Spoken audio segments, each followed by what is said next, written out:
Hello students, कैसे हैं आप लोग। आई होप अच्छे ही होंगे। और मैं आपका एक बार फिर से स्वागत करता हूं हमारे इस क्रैश कोर्स की सीरीज में। तो क्रैश कोर्स की सीरीज में हम आपने देखा कि किस तरीके से एक एक चैप्टर को खत्म कर रहे हैं, अच्छे से रिवाइज कर रहे हैं सो दैट एग्जाम में आप अच्छा आउटपुट दे सकें। और इस वीडियो में हम बात करेंगे ऑर्गेनिक के एक और चैप्टर की जिसका नाम है एमीन्स। इस चैप्टर की अगर मैं बात करूं तो ये चैप्टर आपके एग्जाम के लिए इंपॉर्टेंट तो है ही, साथ ही साथ ये कम मेहनत में ज्यादा रिजल्ट देने वाला चैप्टर है, क्योंकि ये चैप्टर खत्म हो जाएगा, आप 1 घंटे के अंदर बहुत अच्छे से इसको रिवाइज कर सकते हैं और इससे क्वेश्चन आने की पॉसिबिलिटी ज्यादा से ज्यादा रहती है। तो आइए बिना किसी समय को बर्बाद किए हुए स्टार्ट करते हैं इस चैप्टर को।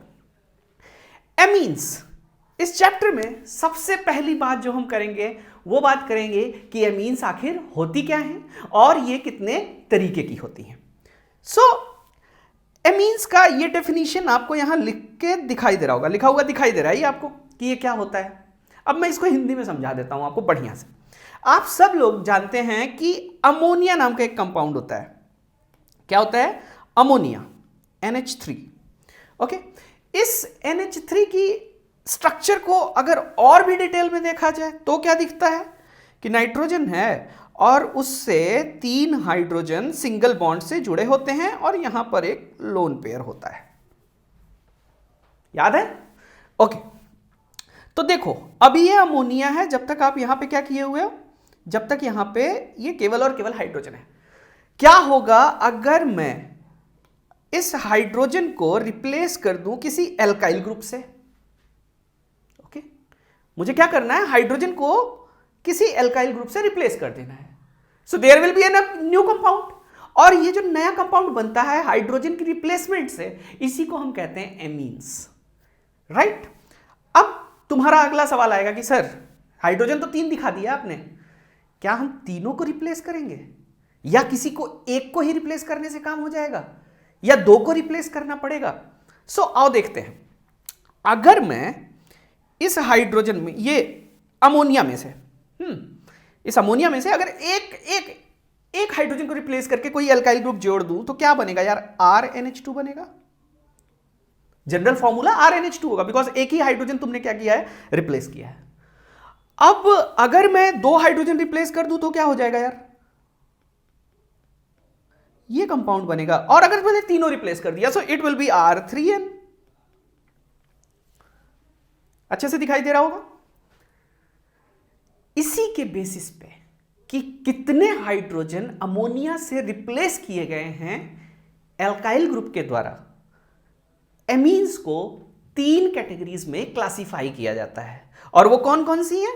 अगर केवल और केवल एक एल्काइल ग्रुप नॉर्मल भी हो सकता है, एराइल ग्रुप भी हो सकता है, लाइक तुमने फिनाइल रिंग लगा दी, okay, means you have to replace the hydrogen with any carbon containing chain या रिंग। ओके, एक हटाए तुमने तो इसको बोलते हैं हम प्राइमरी एमीन। क्या बोलते हैं?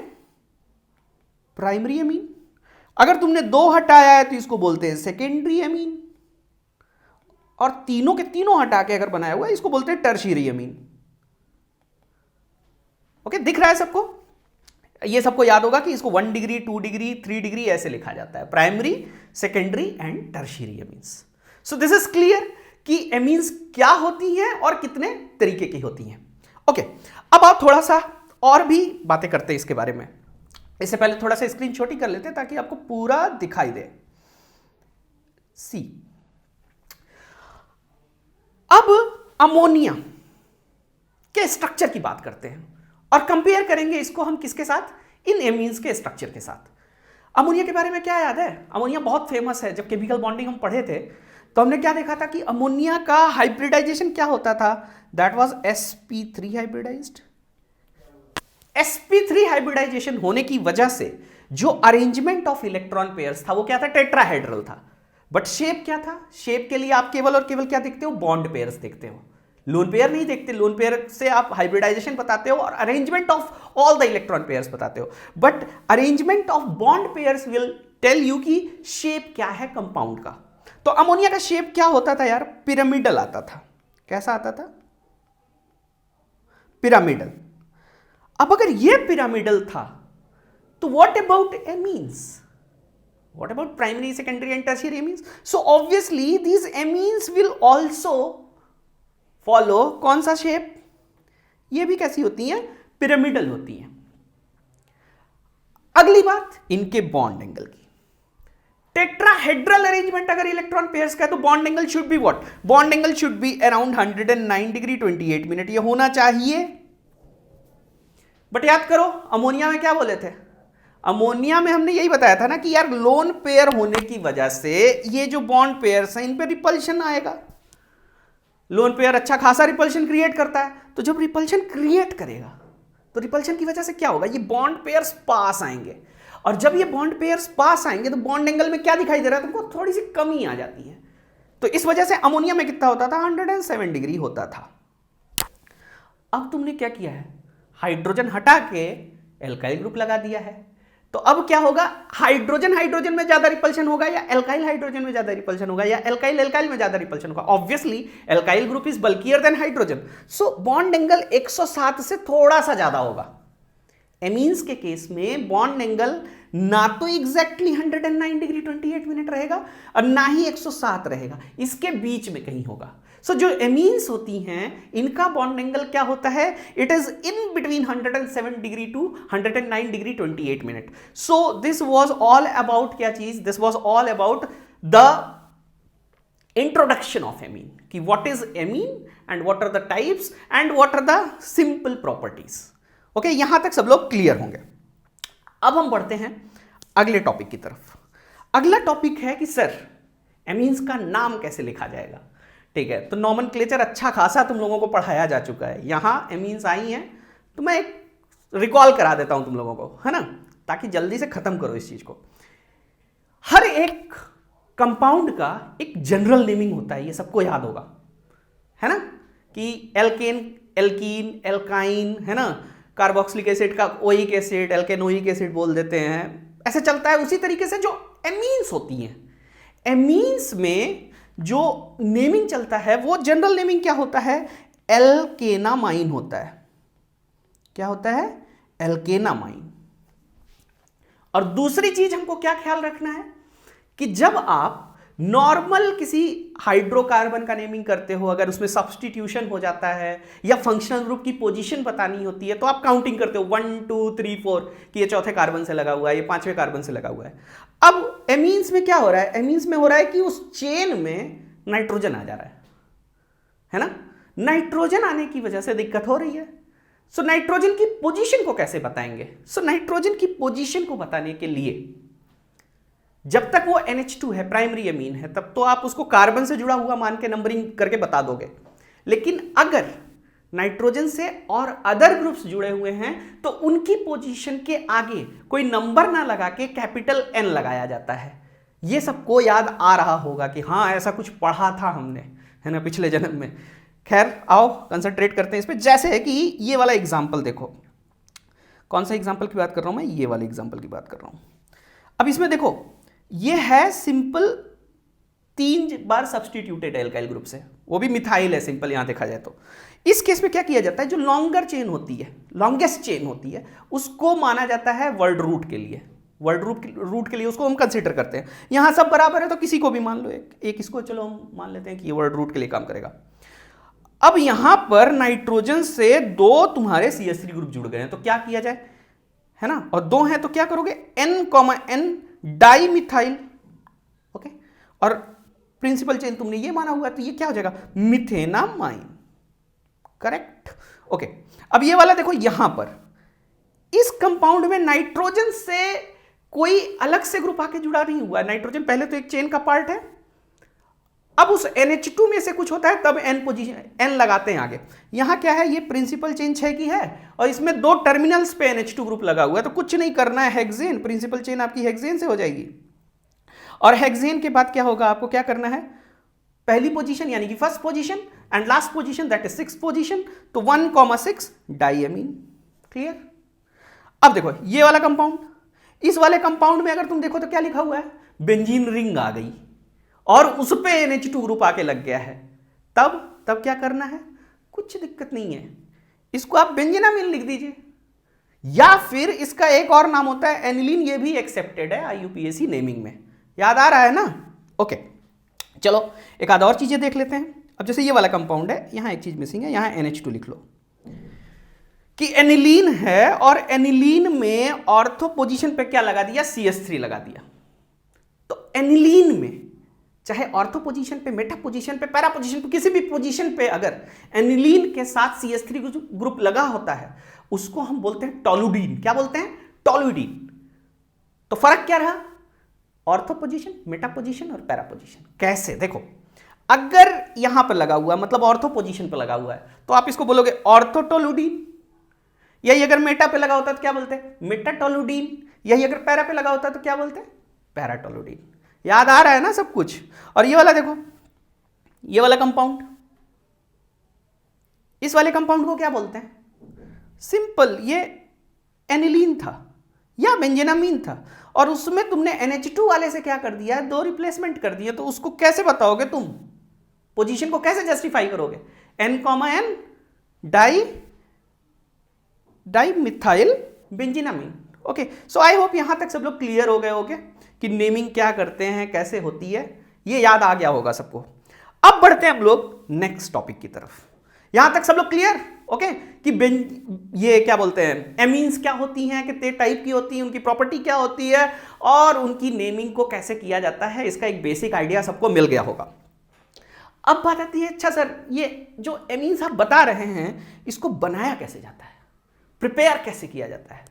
ठीक है, तो this is the beauty of organic chemistry कि आप एक इनिशियल मटेरियल से फाइनल मटेरियल को मल्टीपल पाथ्स के थ्रू बना सकते हो। तो उसी तरीके से एमीन्स को भी तमाम तरीकों से बनाया जा सकता है, बट हम सिलेबस से स्टिक करेंगे।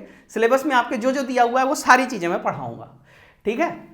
थोड़ा दिमाग भी लगाया करो कि यार ये चीज बनाना है, ये स्टार्टिंग मटेरियल दिया गया है तो क्या चेंज करेंगे ये चीज बनेगा, वो सब डिटेल्स में आपको पढ़ाया जा चुका है। खैर कोई बात नहीं।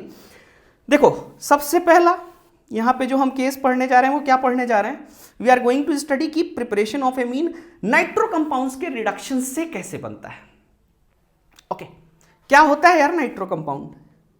यही ना होता है यार कि आपने चेन में एक हाइड्रोजन हटा के NO2 ग्रुप लगा दिया। बनाना क्या है तुमको? एमीन बनाना है। एमीन में क्या करना होता है? NH2 होना चाहिए। तो तुमको क्या करना है? इस NO2 में से O2 हटा के H2 जोड़ना है। इसी को तो रिडक्शन बोलते हैं ना यार। तो आप क्या करोगे नाइट्रो कंपाउंड से? अगर आपको एमीन बनाना है तो व्हाट शुड यू डू? आपको सीधा सीधा क्या करना है? आपको यहां पे क्या ऐड कर देना है? रिड्यूस करने वाला मटेरियल यूज कर देना। और वो रिडक्शन के लिए क्या? रिडक्शन का मतलब एडिशन ऑफ हाइड्रोजन। और एडिशन ऑफ हाइड्रोजन कैसे करोगे? So there are various ways, like आप H2 पैलेडियम डाल के कर सकते हो, ठीक है, SnHCl डाल के या मेटल HCl डाल के आराम से उसको रिड्यूस कर सकते हो। यहाँ क्या होता है? नेसेंट हाइड्रोजन का फॉर्मेशन हो जाएगा। नेसेंट हाइड्रोजन हाईली एक्टिवेटेड होता है और वो जाके तुम्हारे NO2 ग्रुप को क्या कर देगा? रिड्यूस कर देगा। ओके, अब यहां एक खास बात, ये वाला पॉइंट सब लोग अच्छे से याद रखिएगा। कभी कभी क्या होता है, एग्जाम में बोल देता है ना कि चारों में से अच्छा ऑप्शन कौन सा है, और चारों के चारों क्या दिए रहेंगे तुमको? चारों के चारों पता चला कि हाँ ये एमीन बनाने के लिए यूज होते हैं। तो कुछ खास बातें, जैसे ये देखो, इसने क्या लिखा हुआ है कि reduction of iron scrap and hydrochloric is preferred for preparation of amines because it requires less hydrochloric acid to initiate the reaction. तो अगर आपको ऑप्शन में दे दिया, ये भी दे दिया, ये भी दे दिया, ये भी दे दिया, वो बोला इसमें सबसे अच्छा कौन सा है, तो आप सबसे अच्छा मेथड कौन सा होगा? ये होगा। और क्यों होगा आपको मैंने रीजन बता दिया।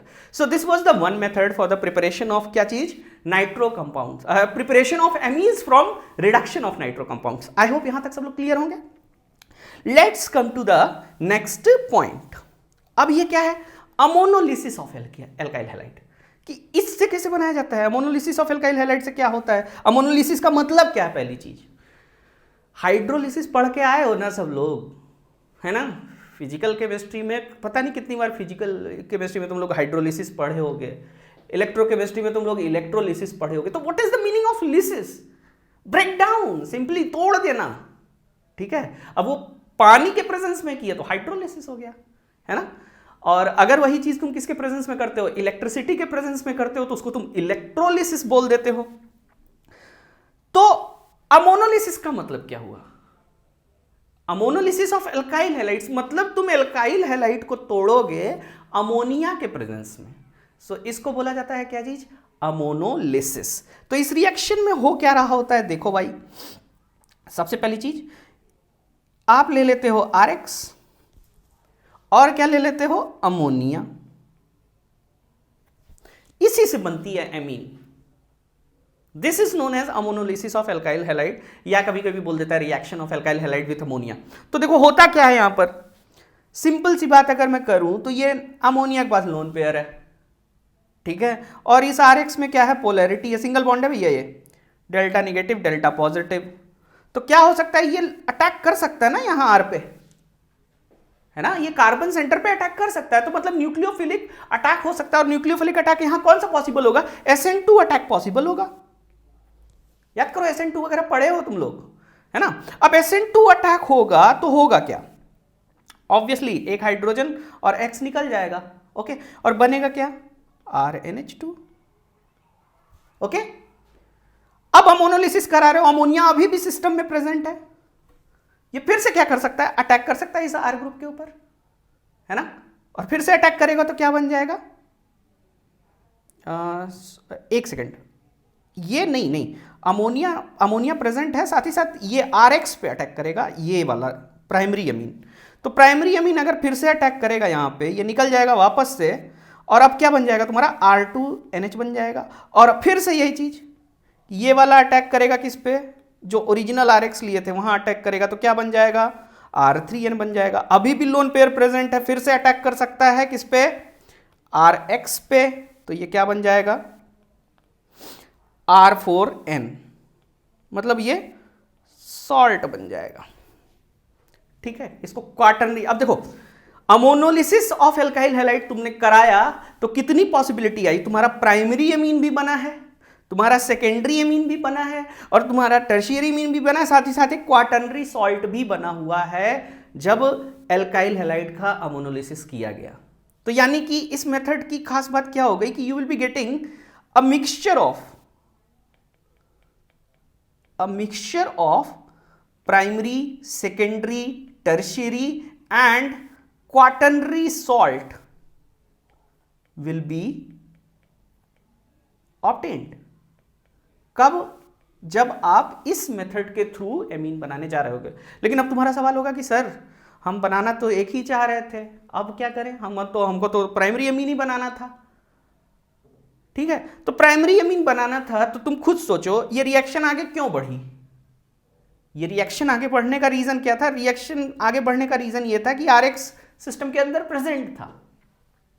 अगर RX कम हो, लिमिटिंग अमाउंट में हो, तो क्या होगा? ये खत्म हो जाएगा, तो ये अटैक आगे पॉसिबल नहीं होगा। तो अगर आप प्राइमरी अमीन चाहते हो तो आप किसको एक्सेस में लोगे? आप अमोनिया को क्या करना? एक्सेस में ले लेना। So if you want exclusively the primary amine as the result of this reaction, what you need to do? आपको एक्सेस में अमोनिया लेना है, और आपको अगर ये सब चाहिए तो आप एक्सेस में क्या ले लोगे? RX ले लोगे। वेरी क्लियर कि ये क्या होता है, किस तरीके से रिएक्शन होती है। एक और बात इसमें मैं तुम लोगों को बता दूं कि अमोनोलिसिस में ये जो रिएक्शन हो रही है, ये RX की अगर हम बात कर लें कि सर अच्छा अब बताइए आप मुझे कि मैंने अमोनिया ही लेना है, वो तो अमोनोलिसिस करा रहे हैं, लेकिन मैं एक बार RI ले लिया, एक बार RCl ले लिया, एक बार क्या ले लिया, है ना, RBr ले लिया या RF ले लिया। सो इसका इंपैक्ट क्या पड़ेगा रिएक्शन पे? किस तरीके से प्रभाव डालेगा ये? तो प्रभाव ये पड़ेगा कि रेट का ऊपर नीचे होगा, है ना, फास्ट होगी, स्लो होगी, वो डिपेंड करेगा। अब तुम खुद बताओ ये कैसी रिएक्शन थी? SN2 थी, तो रिएक्शन का रेट इस बात पे निर्भर करेगा कि नहीं कि लीविंग ग्रुप कितना अच्छा है। लीविंग ग्रुप अच्छा होगा किस बात पे? कि ये कितनी जल्दी टूट जा रहा है। तो कौन सा बॉन्ड वीकर होगा यहां पर? ऑब्वियसली RI सबसे वीक होगा, क्योंकि I बड़ा साइज है, बॉन्ड लेंथ ज्यादा होगी, तो इसको लीव करने की टेंडेंसी क्या होगी? ज्यादा होगी।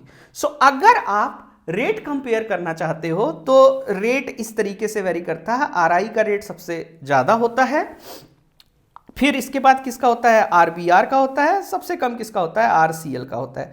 जनरली फ्लोराइड के साथ नहीं पॉसिबल हो पाता, क्योंकि फ्लोराइड क्या होता है, फ्लोरीन क्या होता है, बैड लिविंग ग्रुप होता है। So this was all about क्या चीज, कि एमीन बनाने का दूसरा तरीका भी मैंने बता दिया आपको, कैसे अमोनोलिसिस ऑफ से कैसे बना सकते हैं, मेजर प्रोडक्ट क्या बनता है, और कैसे आप अपनी डिजायर के अकॉर्डिंग, है ना, नीड के अकॉर्डिंग प्रोडक्ट को क्या कर सकते हो, जनरेट कर सकते हो।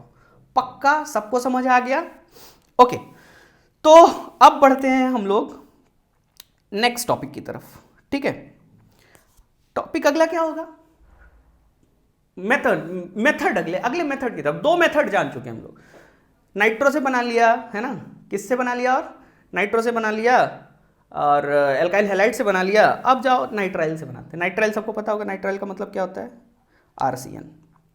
ओके, अब ये RCN है, तो RCN से तुमको अगर मान लो एमीन बनाना है, तो RCN से एमीन बनाने के लिए क्या दिखाई दे रहा है, क्या चेंज यहां पर रिक्वायर्ड है, बताओ।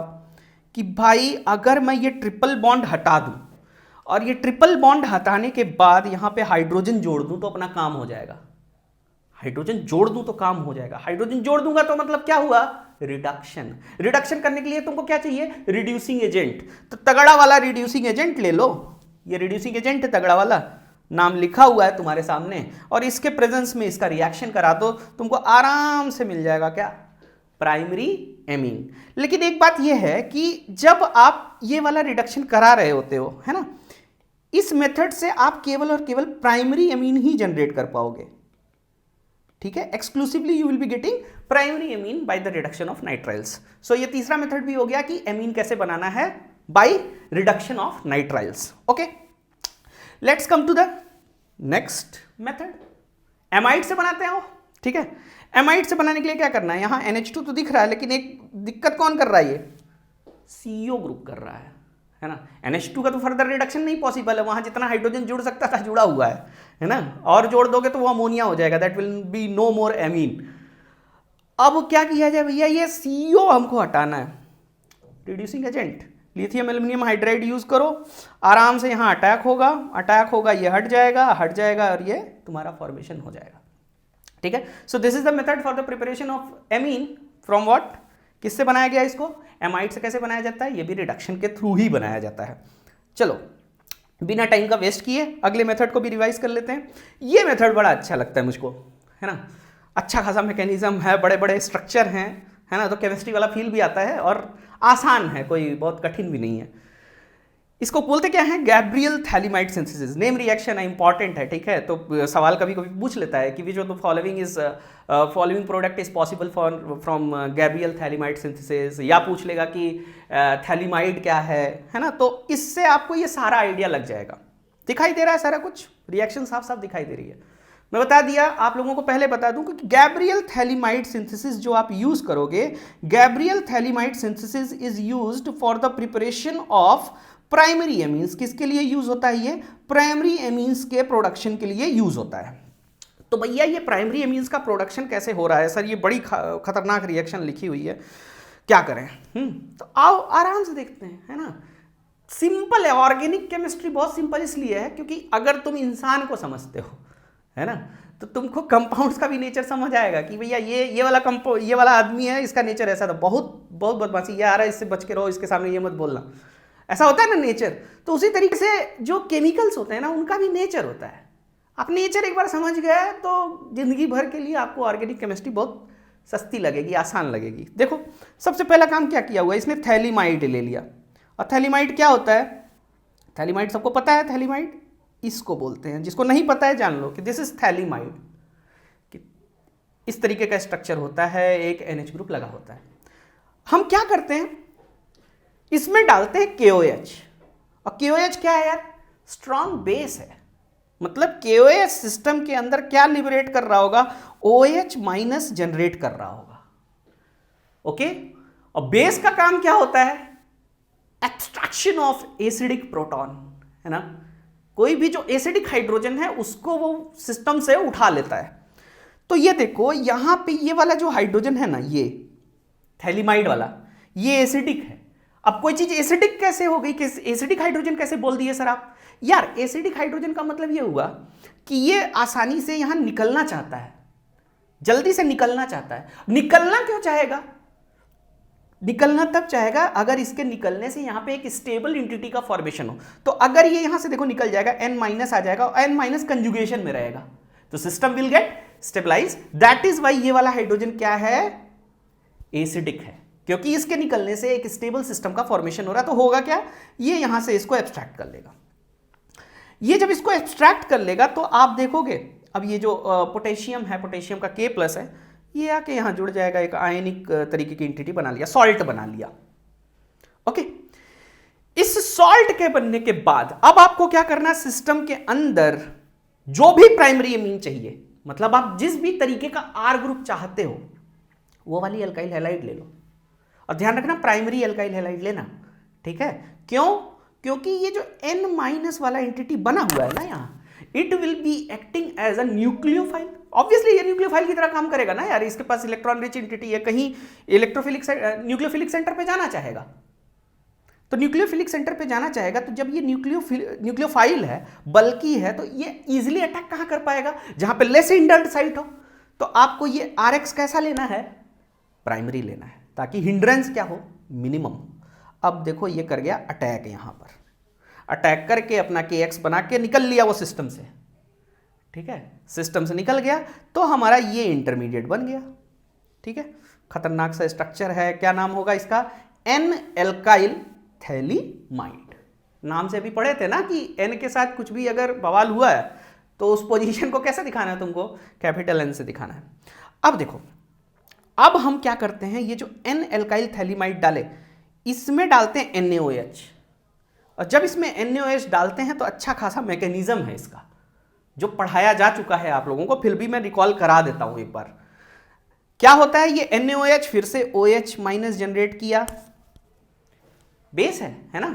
लेकिन बेस तब तक रहेगा जब तक एसिड वहां पे प्रेजेंट है, क्योंकि बेस और न्यूक्लियोफाइल के बारे में आप लोगों को बताया गया है, दोनों ही इलेक्ट्रॉन रिच होते हैं। तो कब वो बेस का काम करेगा, कब वो न्यूक्लियोफाइल का काम करेगा? वो बेस का काम तब करेगा जब सिस्टम के अंदर एसिडिक प्रोटॉन है, वो एसिडिक प्रोटॉन को एक्सट्रैक्ट कर सकता है। अगर एसिडिक प्रोटॉन नहीं है, न्यूक्लियोफिलिक सेंटर है, तो ऑब्वियसली वो वहां पर अटैक करेगा और एज अ न्यूक्लियोफाइल एक्ट करेगा। सो ये किसकी तरह आप काम करने जा रहा है? यहां पे ये बेस की तरह काम कर रहा था, यहां पे ये न्यूक्लियोफाइल की तरह काम करेगा, and it will B attacking over here. ये इधर मूव करेगा, और जब ये इधर मूव करेगा सो वापस से रिएक्शन के डिटेल में अगर जाएंगे, आपको अगर याद हो तो ये वापस से इधर बाउंस बैक करता है, माइनस बनता है यहाँ पर, और यहाँ पे CO माइनस का फॉर्मेशन हो जाता है, और फिर से वापस से यही चीज यहाँ अटैक करती है, फिर से यहाँ CO माइनस का फॉर्मेशन हो जाता है, और ये प्रोटॉन एब्स्ट्रैक्ट करते करते RNH2 का फॉर्मेशन कर लेता है, ठीक है? So this was all about Gabriel phthalimide synthesis. Detail mechanism आप लोगों ने पढ़ा हुआ है रेगुलर क्लास में, दिस इज क्रैश कोर्स, ठीक है? सो जल्दी जल्दी खत्म करना है हमको, है ना, ताकि हम 30 दिन के अंदर अच्छे से अपने आप को तैयार कर सके एग्जाम में जाने के लिए। ओके, 10 घंटे में ये चैप्टर नहीं खत्म करूंगा मैं यहाँ पर। ओके, सो अब देखो, जो बातें मैंने आपको बताई वो NCERT में हाईलाइट करके दी हुई हैं। क्या क्या चीज कि अल्काइल हैलाइड से बनाते हैं, ठीक है? और गैब्रियल थैलीमाइड सिंथेसिस से आप केवल और केवल क्या बना सकते हैं? प्राइमरी एमीन्स बना सकते हैं। एरोमेटिक प्राइमरी एमीन्स नहीं बना सकते। क्यों नहीं बना सकते? आपको रीजन मैंने बहुत अच्छे से क्लियर कर दिया था, क्योंकि यहां हो रहा है SN2 अटैक, और SN2 अटैक तब फेवरेबल होता है जब हिंड्रेंस लेसर हो। अब तुमने यहां पे डाल दिया एराइल हैलाइड और ये है बल्कि, तो नहीं अटैक पॉसिबल हो पाएगा, हाई स्टेरिक हिंड्रेंस होगा, जिस वजह से ये एरोमेटिक प्राइमरी एमीन नहीं बनाएगा, ठीक है? केवल और केवल क्या बनाएगा? एलिफैटिक प्राइमरी एमीन्स का फॉर्मेशन करेगा। And this was all about the mechanism. So I hope everyone is clear कि how primary amines are prepared from Gabriel phthalimide synthesis. Let's move on to the next topic. Topic बोल रहा हूं methods for preparation. अब बहुत ये शानदार reaction है ना? इतनी अच्छी रिएक्शन, इससे कई बार पूछी गई हैं चीजें, है ना? और कई बार घुमा घुमा के पूछ देता है ये, अलग कुछ कभी लैंग्वेज यूज कर देगा, कभी रिएजेंट को दूसरे फॉर्म में दे देगा। तो देखो अच्छे से इसको देख लेते हैं कि ताकि हमको कोई ना घुमा सके। क्या होता है इस रिएक्शन में? Hoffmann bromamide degradation reaction. Degradation का मतलब क्या होता है? कमी आना, है ना। तो इस मेथड के दौरान अभी तक आपने जितने भी मेथड यूज किए उसमें आपने एमीन बनाया है जब भी, तो जो ओरिजिनल था, है ना, और उसमें जो भी एल्काइल ग्रुप था उसमें जितनी कार्बन चेन थी, कार्बन चेन के साथ किसी तरीके की कोई छेड़खानी नहीं हुई थी। लेकिन यहां पे क्या होता है? डिग्रेडेशन हो जाता है कार्बन चेन के साथ, ठीक है, एक कार्बन लेस हो जाता है। सो कभी भी आपको किसी भी तरीके का कन्वर्जन आता है और वो ऐसा स्टार्टिंग मटेरियल देता है जिसमें कार्बन नंबर से एक्स नंबर से है ना, और आपसे जो रिजल्ट में पूछ रहा है वो x-1 पूछ रहा है कि ऐसा कुछ अमीन बनाओ जो ओरिजिनल से एक कार्बन कम वाली हो, तो आपका पाथवे, दिमाग तुरंत काम कर देना चाहिए कि हमारा पाथवे कहीं ना कहीं किससे थ्रू जा रहा होगा, किसको एक बार क्रॉस करेगा? हॉफमैन ब्रोमोमाइड डिग्रेडेशन रिएक्शन को क्रॉस करेगा। और ये रिएक्शन कई बार पूछी गई है अलग अलग शब्दों में, तो आप देखते हैं। आसान है, मैं बोला ना कि we are not studying rocket science, है ना। 11th-12th की केमिस्ट्री पढ़ रहे हो, आसान होती है, मजे से पढ़ो, है ना, कंसिस्टेंसी के साथ पढ़ो, बस अच्छे खासे सवाल कर डालो, कोई तुमको नहीं रोक सकता एग्जाम क्रैक करने से। चलो ठीक है, ज्ञान वाली बातें बाद में करेंगे, पहले सिलेबस खत्म करते हैं। ओके, तो हॉफमैन ब्रोमोमाइड डिग्रेडेशन रिएक्शन, इसके खास बात क्या है? एक कार्बन लेस आपका तैयार होगा। स्टार्टिंग मटेरियल क्या क्या है यहाँ पर? स्टार्टिंग मटेरियल इज एमाइड, ठीक है, और आप एज अ रिएजेंट क्या यूज कर रहे हो? Br2NaOH। तो Br2NaOH यूज कर रहे हो तो जरूरी नहीं NaOH हो, है ना, ये कभी कभी आपका क्या हो सकता है? KOH भी हो सकता है। मींस इसका मेन काम क्या है? OH- अच्छा खासा देना। सो रट के मत चले जाना कि NaOH ही होगा और एग्जाम में दे दिया KOH, तो तुम कि ये तो कुछ और आ गया, सर ने पढ़ाया ही नहीं था, है ना, सर ने पढ़ाया था, बढ़िया से पढ़ाया था, आपने ध्यान से सुना नहीं था। Okay, so this can also B KOH। Okay, और इसके साथ साथ Br2 यूज कर रहे हैं, तो प्रोडक्ट में क्या बन रहा है इस पे ध्यान दो, एमीन बन रही है। और इस एमीन की खास बात क्या है? यहाँ पे एक CO देखो गायब है। ओके, ये है रिएक्शन। आसान है ना, कि ऐसा कुछ होता है। सवाल कैसे पूछता है? Which of the following reagent is used in Hofmann bromamide degradation reaction? तो तुमको याद रहता है सर Br2NaOH या Br2KOH, आपने बताया था। कभी कभी ना ये इसको ऐसे दे देता है, NaOBr लिख देता है या KOBr लिख देता है, तो खाली ये लिखा हुआ है तो इनके रिएक्शन से ये चीज बनती है, ठीक है। सो अगर ये लिखा हुआ है तब भी आप Hoffmann bromamide degradation reaction mark करके आएंगे, पहली चीज ये याद रखना। चलो, हॉफमैन ब्रोमोमाइड डिग्रेडेशन रिएक्शन की एक और खास बात की पूछ लेता है, अच्छा इसमें इंटरमीडिएट क्या बना था? अच्छा क्वेश्चन है ना। और इंटरमीडिएट कब पता रहेगा? जब तुमको अच्छे से मैकेनिज्म आता होगा। मैकेनिज्म नहीं आता तो तुम हाथ मलते रह जाओगे। और एक चीज और सुन लो, जितनी भी नेम रिएक्शंस हैं उनकी मैकेनिज्म जरूर पढ़ लेना, है ना। नेम रिएक्शंस की मैकेनिज्म बहुत इंपॉर्टेंट होती हैं, है ना, एटलीस्ट उनकी पढ़ लो। मैकेनिज्म तो सबकी इंपॉर्टेंट होती है, तो this is also name reaction. अब हॉफमैन ब्रोमोमाइड डिग्रेडेशन रिएक्शन में स्टार्टिंग मटेरियल क्या है, रिएजेंट क्या है, प्रोडक्ट क्या बन रहा है, मैंने बता दिया। प्राइमरी अमीन बन रहा है, एक कार्बन लेस के साथ बन रहा है। रिएजेंट क्या यूज कर रहे हैं? Br2NaOH या Br2KOH यूज कर रहे हैं, या कभी कभी Br2 स्लैश करके OH- लिख देता है, तब भी चलेगा। इसके अलावा अगर कभी रिएक्शन में ये लिखा हुआ है तब भी आप क्या मान के चलोगे कि हॉफमैन ब्रोमोमाइड डिग्रेडेशन रिएक्शन हो रही है। Now come to the mechanism, कि सर आप अभी बोले ना कि इंटरमीडिएट कैसे बताएंगे, है ना। तो देखो बहुत आसान है, ये मैकेनिज्म आपको रेगुलर क्लास में पढ़ाई गई है, तो एक बार रिकॉल आराम से हो जाएगा। तुमने क्या लिया था? बेस लिया था। बेस का क्या काम होता है? एसिडिक प्रोटॉन को रिमूव करना। एसिडिक प्रोटॉन क्या होता है? कोई ऐसा हाइड्रोजन जिसके निकलने से एक स्टेबल कॉन्जुगेटेड सिस्टम का फॉर्मेशन हो रहा हो।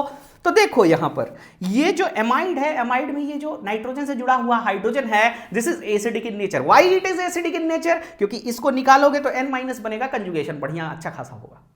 ज्यादा जल्दी तो नहीं बोल गया मैं? कोई नहीं, जल्दी की जरूरत है ना। सो ये निकला यहां से, तो सबसे पहले ये क्या करता है, यहां से इसको निकाल लेता है तो ये चीज बन जाएगी। अब ये वाला वापस आएगा, इसकी आदत है वापस आने की, और जो ब्रोमीन पड़ा हुआ है उस ब्रोमीन पे अटैक कर देता है, तो ये चीज बन जाती है। क्लियर है सब लोग? ये चीज बनने के बाद अभी भी एक एसिडिक प्रोटॉन है, फिर से ये उठा लेता वहां से, ठीक है, उठा के ये बना लेता है। अब नेक्स्ट स्टेप में यहां पे होता है रीअरेंजमेंट। रीअरेंजमेंट में क्या देख रहे हो? ये जो एल्काइल ग्रुप है ये इधर आता है और ये वापस आता है और बनता है, इसको बोलते हैं आइसोसायनेट। क्या बोलते हैं, एल्काइल आइसोसाइनेट। अब आर ग्रुप चेंज करोगे नाम चेंज हो जाएगा। तो जनरली ये क्या है, आइसोसाइनेट है, एल्काइल आइसोसाइनेट है, और यही इंटरमीडिएट होता है। क्वेश्चन क्या पूछेगा कि which of the following is an intermediate formed during Hofmann bromamide degradation reaction. 50 option दे देगा, अब 50 नहीं देगा, 4 ही देगा, ठीक है। मैं देयर आर वेरियस पॉसिबिलिटी, मैं क्वेश्चन फिक्स कर सकता हूं, एक ही क्वेश्चन के 4 ऑप्शन कई बार बना सकता हूं मैं, अलग अलग क्वेश्चन बना के। आपको क्या चुनना है वहां पर, एल्काइल आइसोसाइनेट। एल्काइल आइसोसाइनेट है तो वही इंटरमीडिएट है, बात खत्म। ओके, फिर एल्काइल आइसोसाइनेट में हाइड्रोलिसिस हो जाती है और प्राइमरी एमीन का फॉर्मेशन हो जाता है। रिएक्शन का मैकेनिज्म डिटेल में आपको क्लास में पढ़ाया गया है, ये आप आई होप सबको रिकॉल हो गया होगा कि ये क्या था। तो इसमें ये बात, खास बात याद रखना बच्चों कि हॉफमैन ब्रोमामाइड डिग्रेडेशन रिएक्शन में इंटरमीडिएट ये होता है। रिएजेंट क्या होता है, स्टार्टिंग मटेरियल क्या होता है वो भी मैंने बता दिया, और ये एक्सक्लूसिवली किसके लिए है, प्राइमरी एमीन्स के फॉर्मेशन के लिए है। और वो भी कौन सी प्राइमरी एमीन्स, जिसमें स्टार्टिंग मटेरियल से एक कार्बन नंबर क्या हो जाए, लेस हो जाए। सो इतना सबको पता हो गया, इतना तक सब लोग क्लियर हैं। So this was one of the method for the preparation of amines. Okay, now come to the next topic. अब मैं गलत नहीं बोला हूं, मैं टॉपिक बोला हूं। तो ये मेथड्स थे जो प्रिपरेशन के आपको याद रखने हैं, दिमाग में रहेगा ना सबको एग्जाम तक। ओके, एग्जाम तक तो एटलीस्ट रखना है ना, एग्जाम तक रखोगे तभी अच्छा खासा नंबर लाओगे, और किसी के स्टूडेंट्स का अच्छा नंबर आए तो क्यों, टीचर को अच्छा ही लगेगा। तो मैं अपने लिए पढ़ा रहा हूँ तुम लोगों को, है ना, अच्छा से परफॉर्म करके आना। इस चैप्टर का कोई सवाल गलत मत करना। ओके, चलो अब बढ़ते हैं नेक्स्ट टॉपिक की तरफ। नेक्स्ट टॉपिक है फिजिकल प्रॉपर्टीज ऑफ एमीन्स। ठीक है, बहुत आसान है। मैंने बोला ना कि केमिकल्स जो होते हैं they just behave like human being. आपको नेचर समझ आ गया, सब समझ आ जाएगा। ठीक है, सो आओ देखते हैं एमीन्स। एक जनरल अगर बात करें प्राइमरी एमीन ही देख लेते हैं। आओ, ऐसा कुछ होता है ना। अभी सारे पॉइंट्स में दिखाऊंगा, पहले कुछ बढ़िया से इसको समझ लेते हैं एक बार, है ना, अच्छा लगता है समझ के चीजें। ये बताओ, ये वाला जो हाइड्रोजन है, हाइड्रोजन बॉन्डिंग शो करेगा ना यार, क्यों, क्योंकि हाइड्रोजन बॉन्डिंग शो करने की कुछ पैरामीटर्स होते हैं, वो पैरामीटर्स पे खरा उतर रहा है। वो पैरामीटर्स क्या होते हैं, ये क्रैश कोर्स के स्टूडेंट हो तो पता होना चाहिए तुमको।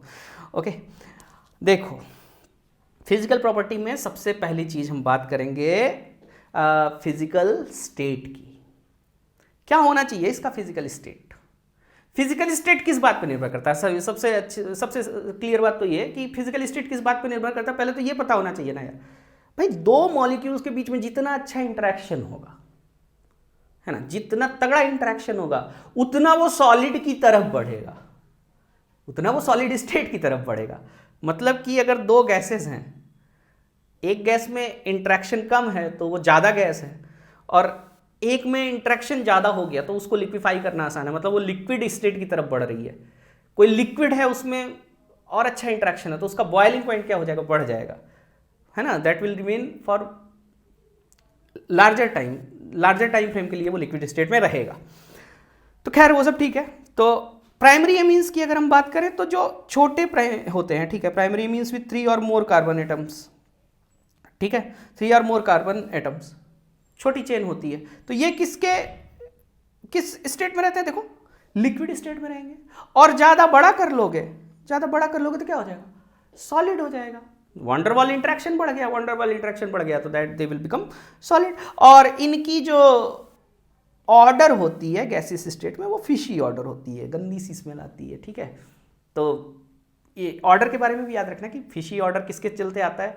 अब कहीं भी कार्बेलिमीन टेस्ट वगैरह अभी हम लोग पढ़ेंगे, बहुत गंदी स्मेल आती है ना, तो वो इन्हीं सब चीज़ों की वजह से आती है। ठीक है, कार्बेलिमीन में तो खैर दूसरी वजह से आती है, जहाँ भी अमोनिया कंटेंट ज़्यादा होगा ना वहाँ आपको स्मेल अनकंफर्टेबल होगी, फिशी ऑर्डर कहाँ रह पाओगे यार उसमें। ठीक है, और फिजिकल स्टेट के बारे में क्या बात हो गई कि जो छोटे होते हैं वो क्या होते हैं, लिक्विड स्टेट में होते हैं, और जो लार्जर कार्बन चेन वाले होते हैं दे कम इनटू सॉलिड स्टेट। अगली बात सॉलिबिलिटी की। सॉलिबिलिटी क्या होती है, सॉल्वेंट के साथ कितना अच्छा इंटरेक्शन है, जितना अच्छा इंटरेक्शन होगा सॉलिबिलिटी उतनी ज़्यादा होगी। तो अब हमको ये बताओ, वो जो शुरू मैंने बात बताई थी कि RNH2 है तो इसमें क्या हो सकता है, हाइड्रोजन बॉन्डिंग का चांस है। तो इसको हम डालें कहाँ पर, पानी में, और पानी के साथ इसने बना लिया क्या, अच्छा खासा इंटरेक्शन इसका होगा ना, क्योंकि वो भी हाइड्रोजन बॉन्ड बनाता है, ये भी हाइड्रोजन बॉन्ड बनाता है, तो मिल बैठेंगे दो यार, तो क्या हो जाएगा, सॉल्युबिलिटी ज्यादा होगी। तो जनरली जो एलिफैटिक एमीन्स होती हैं, है ना, वो क्या होती हैं, वाटर में सॉल्युबल होती हैं। लेकिन अब ये सोचो कि ये कार्बन चेन बढ़ जाए और केवल ये रहे, तो पोलैरिटी तो खाली और खाली यहां से है, ये वाला कार्बन डायरेक्टली लड़ा होगा इससे, इसकी पोलैरिटी और ये हाइड्रोजन बॉन्ड के लिए खाली ये दो चीजें हैं। अब यहां पे अगर तुम ये चेन बढ़ा दोगे तो ये जो वाटर के साथ हाइड्रोफिलिक एरिया जिसको बोलोगे, मतलब वाटर के साथ जिसका इंटरेक्शन अच्छा है, वो कम हो जाएगा, ये ज्यादा हो जाएगा। तो जब ये ज्यादा हो जाएगा तो वाटर के साथ इंटरेक्शन ओवरऑल क्या हो रहा होगा, पुअर की तरफ टेंड कर रहा होगा। तो जैसे जैसे ये कार्बन चेन बढ़ती जाती है, मोलर मास ऑफ एमीन बढ़ता जाएगा, और जैसे जैसे मोलर मास ऑफ एमीन बढ़ता जाता है, सॉल्युबिलिटी क्या होती जाती है, कम होती जाती है। तो क्या लिखा हुआ है यहाँ पे, solubility of lower aliphatic amines in water is due to क्या, intermolecular hydrogen bonding with water molecules, इसलिए ये सॉल्युबल होते हैं अच्छे तरीके से। और जैसे जैसे कार्बन चेन बढ़ती है, यानी कि मोलर मास बढ़ता है, वैसे वैसे सॉल्युबिलिटी में क्या होता जाता है, डिक्रीज होता जाता है। यानी कि सॉल्युबिलिटी और मोलर मास ऑफ एमीन्स एक दूसरे के क्या हैं, इनवर्सली प्रोपोर्शनल है। तो दो फिजिकल प्रॉपर्टीज की बात हो गई। आओ अगली बात करते हैं हम लोग बॉइलिंग पॉइंट की। सारा मैंने एक ही बार में बता दिया, इंट्रैक्शन, जितना अच्छा इंट्रैक्शन उतना ज्यादा लिक्विड स्टेट, जितना ज्यादा लिक्विड स्टेट, जितना ज्यादा देर तक वो लिक्विड स्टेट में रहना चाहेगा, बॉइलिंग पॉइंट उतना ही ज्यादा होगा। तो मेरे भाई प्राइमरी एमीन क्या है, RNH2 है, ये क्या है, R2NH है, और ये क्या है, R3N है। टर्शियरी तो बनाएगा ही नहीं हाइड्रोजन बॉन्डिंग, टर्शियरी का आपस में इंटरमोलिकुलर हाइड्रोजन बॉन्डिंग होगा ही नहीं, ठीक है, तो नहीं होगा, तो इसका बॉइलिंग पॉइंट क्या होगा, कम होगा। इसमें सबसे तगड़ा होगा तो सबसे अच्छा बॉइलिंग पॉइंट किसका होगा, इसका होगा। तो प्राइमरी एमीन्स का सेकेंडरी एमीन से ज्यादा होता है, और सेकेंडरी एमीन्स का टर्शियरी एमीन से ज्यादा होता है क्या चीज, बॉइलिंग पॉइंट। यहां तक सब लोग क्लियर हैं। और ये देखो वही जो बात मैंने बताई पॉइंट्स में यहां लिखी हुई है कि tertiary amines do not have intermolecular hydrogen bonding due to the absence of hydrogen atom, hence they have lower boiling points than primary and secondary amines। तो आपसे कोई पूछे कि ऐसा क्यों होता है, तो ऐसा इसलिए होता है, ये क्लियर हो गया होगा सबको। और देखो सबका एग्जाम्पल भी एक एक मैंने दे दिया कि सबका मोलर मास सेम रखा, लेकिन एक बार मैंने प्राइमरी ले लिया, एक बार सेकेंडरी ले लिया, एक बार टर्शियरी ले लिया, तो बॉइलिंग पॉइंट में फर्क तुमको दिखाई दे रहा है, ठीक है, कि आप सेम मोलर मास का एमीन लीजिए लेकिन उन अलग अलग तरीके का, प्राइमरी सेकेंडरी टर्शियरी लीजिए, ये फर्क आपको मालूम दे जाएगा, और उसका रीजन क्या है आपको बता दिया गया। I hope everyone is clear up to this point. चलो आगे बढ़ते हैं। ये अब तक हमने तो फिजिकल प्रॉपर्टी की बात कर ली, अब हम बात करेंगे केमिकल रिएक्शंस की, कि केमिकल रिएक्शंस क्या क्या दिखाता है एमीन। तो आओ चलते हैं, ये बहुत इंपॉर्टेंट टॉपिक है, केमिकल रिएक्शंस ऑफ एमीन्स। सो इसमें सबसे पहली जो चीज है वो है बेसिसिटी ऑफ एमीन्स, ठीक है। तो एमीन्स को थोड़ा सा समझ लेते हैं, अच्छा खासा समझ चुके ही हैं, एक बार और देख लेते हैं क्या लिखा हुआ है कि amines are Lewis base due to the presence of lone pair of electrons on nitrogen atom. तो लुईस बेस होता क्या, याद करो ना, आयनिक इक्विलिब्रियम में पढ़ाया गया था कंसेप्ट ऑफ एसिडाइन बेसिस में, और वो क्या था, वो ये था कि ऐसे सब्सटेंसेस जो इलेक्ट्रॉन पेयर क्या करें, डोनेट करें, उनको हम क्या कहते हैं, लुईस बेस कहते हैं। तो ये जो आपका एमीन है, चाहे प्राइमरी एमीन हो गया, चाहे सेकेंडरी एमीन हो गया, चाहे टर्शियरी एमीन हो गया, इन सब के पास लोन पेयर है, और ये लोन पेयर डोनेट करना चाहेंगे। तो जब ये लोन पेयर डोनेट करना चाहेंगे तो obviously they will act as a base, और उसमें भी कौन सा base, Lewis base. So amines are Lewis base, ये तो सबको क्लियर होगा क्यों है, ओके। अब कोई चीज अगर लुईस बेस है और तुम उसको दे दो प्रोटॉन, प्रोटॉन का मतलब क्या है, H+ आयन, और H+ आयन कौन देगा, एसिड देगा। तो अगर मैं कभी किसी एमीन के पास एक HX ले जाऊं, हाइड्रोक्लोरिक एसिड HBr, ठीक है, तो होगा क्या, ये सॉल्ट बना लेगा ना यार, ऑब्वियसली एसिड बेस रिएक्शन होगी and the formation of salt will take place, okay. तो ये अभी ये एमीन के सॉल्ट्स के बारे में बोल रहा है कि ये जो सॉल्ट होते हैं they are insoluble in organic solvent but soluble in water. तो क्यों हो रहा है ऐसा, भाई कोई चीज सोलेबल होगी या इनसोलेबल होगी, ये डिपेंड करता है इंटरेक्शंस पे। और पढ़ा होगा तुम लोगों ने, लाइक डिजॉल्व्स लाइक, एक तरीके की चीजें एक आपस में अच्छे से इंटरेक्ट कर लेती है। तो भाई ये जो सॉल्ट बना, ये आयनिक है कि नहीं है बताओ। और अगर कोई चीज आयनिक है तो उसमें क्या रहेगा, पोलैरिटी रहेगा। और पोलैरिटी रहेगा तो उसका इंटरेक्शन किसके साथ अच्छा होगा, पोलर सब्सटेंसेस के साथ अच्छा होगा। तो वाटर क्या होता है भाई, पोलर सॉल्वेंट होता है ना। और पोलर सॉल्वेंट का इंटरेक्शन आयनिक कंपाउंड के साथ अच्छा होगा। तो आयनिक जो भी सॉल्ट है they will get dissolved in what, they will get dissolved in water. But what about organic solvents? Organic solvents generally क्या होते हैं, they are in general non-polar. So if they are non-polar, they will not be able to dissolve the ionic salt. So this is the reason. तो यहाँ तक तो सबको clear हो गया होगा कि एमीन्स बेस कैसे होता है और उस बेस का सॉल्ट जो बनता है उसका नेचर सॉल्युबिलिटी के रिस्पेक्ट में क्या होता है। आई होप यहाँ तक सब लोग क्लियर हैं। अब यहाँ तक अगर आप लोग क्लियर हैं तो आओ अब बढ़ते हैं बेसिसिटी के डिटेल में, ठीक है। और ये जो टॉपिक है बेसिसिटी इन गैसियस फेज और बेसिसिटी इन लिक्विड फेज या बेसिसिटी इन एक्वस फेज, इस पे बहुत सवाल आते हैं और बहुत लोग गलती करके आते हैं। तो सबसे पहले तो आओ ये जो सिंपल वाली चीज है बेसिसिटी इन गैसियस फेज, इसको समझ लेते हैं। और इसको समझना बहुत आसान है, थोड़ा सा तुमको एक्वस वाले में याद रखना पड़ेगा, ध्यान से देखना पड़ेगा, लेकिन ये वाला बहुत आसान है। अब देखो गैसियस फेज है, गैसियस फेज है यानी कि आसपास और कोई चीज इस मॉलिक्यूल के नहीं होगी, ठीक है। This is lone pair. और ये लोन पेयर को जितनी आसानी से दे दे, जितनी आसानी से ये डोनेट कर पाएगा, उतना ही अच्छा वाला बेस होगा। तो अब देखो अगर यहां पे केवल हाइड्रोजन लगा हुआ है तब तो इसको फेवर या ना फेवर करने वाली कोई चीज नहीं। लेकिन अगर हम एल्काइल ग्रुप लगा दें तो ये एल्काइल ग्रुप क्या करता है, एल्काइल ग्रुप के साथ प्लस आई इफेक्ट होता है। प्लस आई इफेक्ट का मतलब क्या हुआ कि ये एल्काइल ग्रुप इस नाइट्रोजन के ऊपर इलेक्ट्रॉन डेंसिटी इंक्रीज कर रहा है।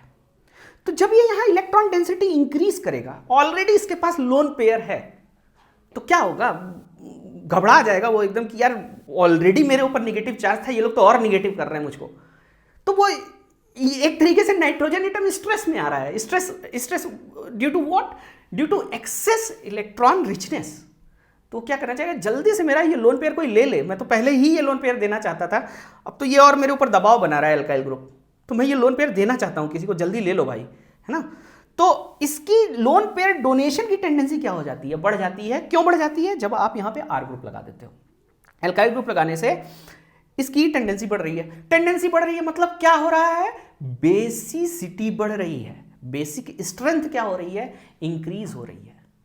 तो यानी कि जितना ज्यादा मैं यहां पे एल्काइल ग्रुप लगाऊंगा उतनी ही ज्यादा बेसिसिटी बढ़ती जाएगी।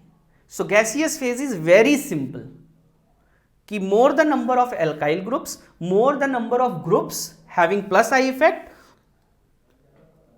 मोर will be the basic strength. तो अब अगर हम इसको ऑर्डर बनाना चाहें, एक अरेंजमेंट करना चाहें, तो हम क्या निष्कर्ष पे पहुंचते हैं कि जो टर्शियरी एमीन्स हैं गैसियस फेज में, जो टर्शियरी एमीन्स होती हैं, टर्शियरी एमीन्स का बेसिक स्ट्रेंथ सबसे ज्यादा होता है। दूसरे नंबर पे किसका होगा, सेकेंडरी एमीन्स का होगा।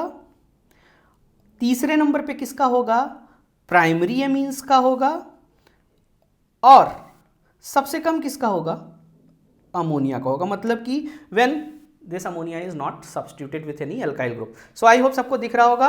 और गैसियस फेज में किस तरीके से ये काम करता है ये सबको क्लियर होगा। ओके, सो ये बहुत आसान है कि बेसिसिटी इन गैसियस फेज निकालना इज वेरी इजी।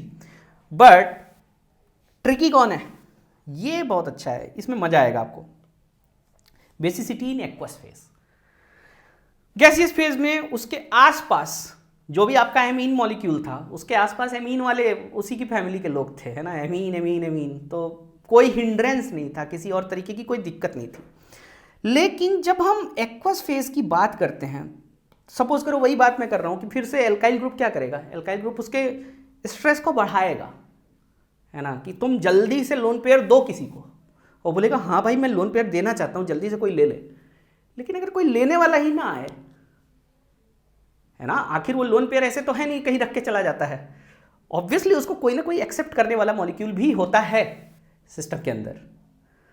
तो अगर वो एक्सेप्ट करने वाला मॉलिक्यूल ही ना अवेलेबल हो तो वो देना चाहता है लेकिन वो दे नहीं पा रहा है, तो उस केस में बेसिक स्ट्रेंथ क्या होगी, कम होगी। तो एक्वस फेज में दो चीजें अब यहां रोल प्ले करती हैं अपना। एक तो तुम्हारा आई इफेक्ट काम कर ही रहा है, plus I effect alkyl group के प्रेजेंस है, और वो क्या है कि जितना ज्यादा तुम एल्काइल ग्रुप बढ़ाओगे उतना ही ज्यादा क्या होगा, उतना ही ज्यादा आपका बेसिक स्ट्रेंथ बढ़ेगा। लेकिन दूसरी चीज है इफेक्ट ऑफ सॉल्वेंट, अब यहां आ जाएगा, क्या आ जाएगा, इफेक्ट ऑफ सॉल्वेंट आ जाएगा। So right now there are two factors जो अपना काम कर रहे हैं कहां पर, एक्वस फेज में बेसिसिटी डिफाइन करते टाइम। ओके, पहला चीज क्या, प्लस आई इफेक्ट, और दूसरा चीज क्या, इफेक्ट ऑफ सॉल्वेंट। सो आओ देखते हैं, एक बार टर्शियरी अमीन ले लेते हैं, एक बार क्या ले लेते हैं, सेकेंडरी ले लेते हैं और प्राइमरी ले लेते हैं, देखते हैं। सबसे ज्यादा तो ये होना चाहिए ऐसा लग रहा है, फिर ये होना चाहिए, फिर ये होना चाहिए। तो मैं दो अलग अलग पढ़ाता क्यों तुमको, मैंने गैसियस फेज में पढ़ाया तो मैं पागल तो हूं नहीं कि तुमको एक्वस फेज अलग से पढ़ाऊंगा वही चीज। ऑब्वियसली यहाँ कुछ चेंजेस हैं, और वो चेंजेस क्यों हो रहे हैं वो मैंने फैक्टर्स लिख भी दिए हैं कि क्यों इस तरीके का चेंज आता है, इसके पीछे दो चीजें अपना काम कर रही हैं। बहुत लोगों को याद आ गया होगा कि सर क्या कहना चाह रहे हैं, ठीक है। सो ये कंबाइन इफेक्ट जहां पे ज्यादा अच्छा होगा वो सबसे ज्यादा बेसिक होगा। जैसे देखो टर्शियरी सबसे ज्यादा बेसिक नहीं होता है, क्यों नहीं होता है, ये सपोर्टेड है प्लस आई इफेक्ट के थ्रू। प्लस आई इफेक्ट बहुत फेवर कर रहा है इसको, इसकी बेसिसिटी को खूब बढ़ा रहा है, लेकिन यहां पे हिंड्रेंस भी तो है। हिंड्रेंस होने की वजह से ये सबसे आसानी से दे नहीं पा रहा है वाटर मॉलिक्यूल्स को। बट अगर हम सेकेंडरी एमीन्स को देखें तो सेकेंडरी एमीन्स के केस में प्लस आई इफेक्ट भी फेवरेबल है, दो एल्काइल ग्रुप अच्छे खासे लगे हुए हैं और एक हाइड्रोजन होने की वजह से हिंड्रेंस लेसर है, मतलब कि अभी सॉल्वेशन भी ज्यादा अच्छे तरीके से हो सकता है। तो होता क्या है यहां पर टर्शियरी सबसे ज्यादा होने की बजाय सेकेंडरी सबसे ज्यादा हो जाता है, ठीक है, सेकेंडरी सबसे ज्यादा हो जाता है और उसके बाद जो है टर्शियरी होता है, फिर जाके प्राइमरी होता है। लेकिन यहां पे दो चीजें याद रखना, एक तो केस 1 और दूसरा केस 2। अब ये केस 1 और केस 2 क्या है, सबको अच्छे से दिखाई दे रहा है, सवाल ज्यादातर इसी पे पूछे जा सकते हैं। एक केस है जब आपका एल्काइल ग्रुप मिथाइल होगा और दूसरा केस है जब आपका एल्काइल ग्रुप क्या होगा, इथाइल ग्रुप होगा। तो इथाइल के केस में सेकेंडरी तो सबसे ज्यादा बेसिक होता है, ठीक है, और उसके बाद क्या होता है, टर्शियरी ही होता है, फिर क्या होता है, प्राइमरी हो जाता है, C2H5 NH2 और सबसे कम क्या होगा यहां पे, अमोनिया होगा। लेकिन अगर यही सब्स्टिट्यूशन आपने किसके साथ किया हुआ है, मिथाइल ग्रुप से किया हुआ है, तो ऑर्डर में स्लाइड चेंजेस देखने को मिलते हैं। और वो स्लाइड चेंज क्या है, वो स्लाइड चेंज है ये कि आपने अगर मिथाइल ग्रुप लिया तो मिथाइल ग्रुप में जो सेकेंडरी है वो सबसे ज्यादा होगा, उसमें कोई दिक्कत नहीं।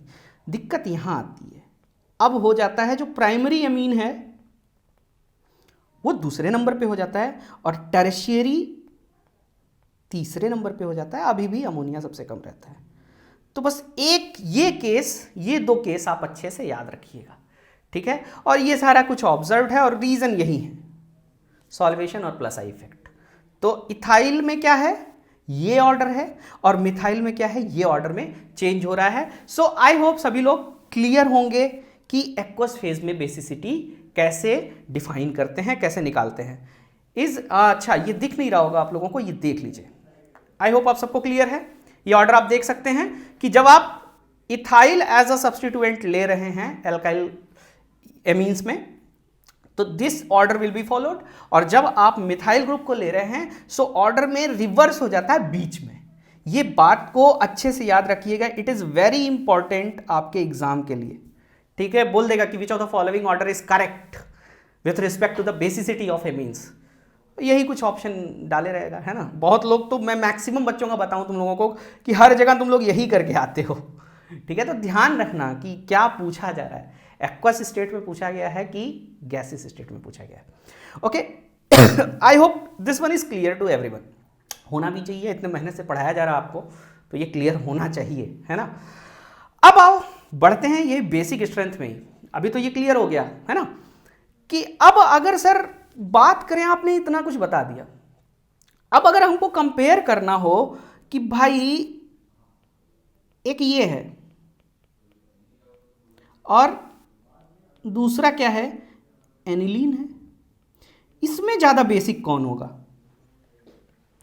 लोन पेयर यहां भी अवेलेबल है, लोन पेयर यहां भी अवेलेबल है, और यही नहीं लो, चलो हम, अगर तुम 6 कार्बन की बात करो, 6 कार्बन का यहां चेन लगा दे रहे हैं, ठीक है।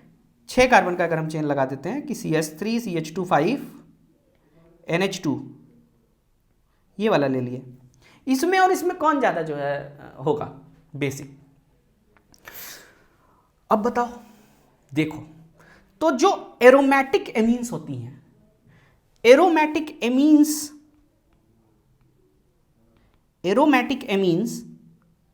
आर लेस बेसिक, किसके रिस्पेक्ट में, with respect to aliphatic amines. अब ऐसा क्यों, क्वेश्चन मार्क आता है ना दिमाग में, ऐसा क्यों हो रहा है।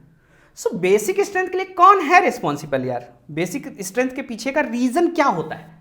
बेसिक स्ट्रेंथ के पीछे का रीजन होता है कि अवेलेबिलिटी ऑफ लोन पेयर, और दूसरी चीज टेंडेंसी टू डोनेट इट, जितनी अच्छी डोनेट करने की टेंडेंसी होगी उतना अच्छा आपका बेसिक स्ट्रेंथ होगा। एनिलीन का अगर तुमको याद हो, ठीक है, एनिलीन का अगर तुमको याद हो तो एनिलीन में क्या होता है, ये जो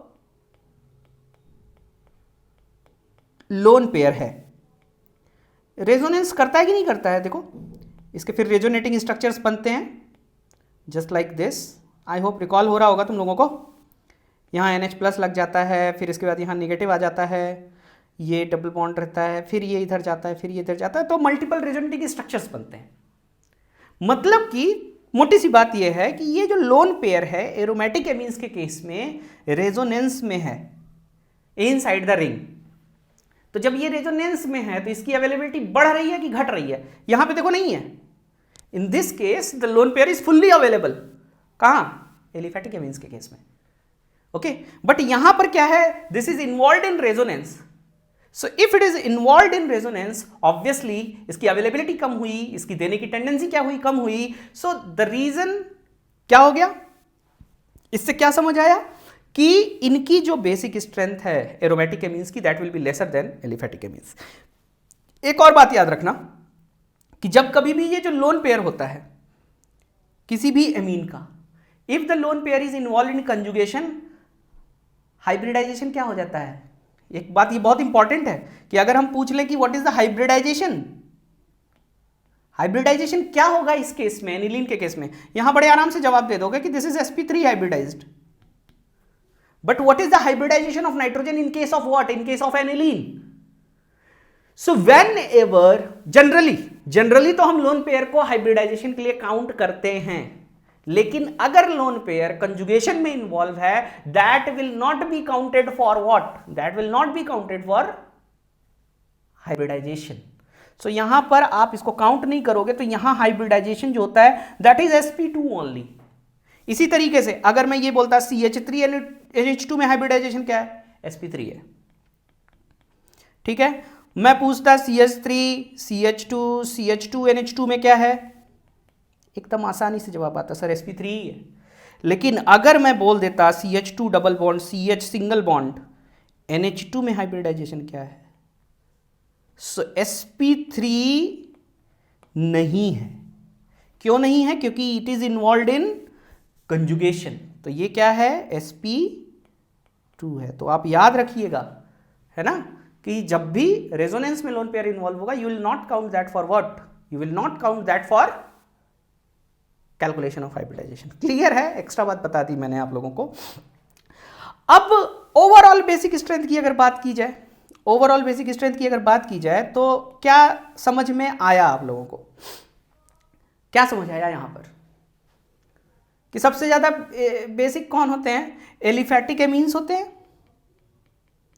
अगर बेसिक स्ट्रेंथ की जनरल में बात की जाए तो जो एलिफैटिक एमीन्स हैं ये सबसे ज़्यादा होते हैं।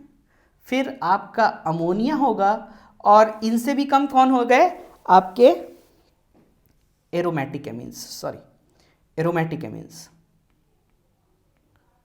सो ये जनरल क्लास हमने देख ली कि अगर हमको तीनों में कंपैरिजन करना हो तो ये ऑर्डर आएगा।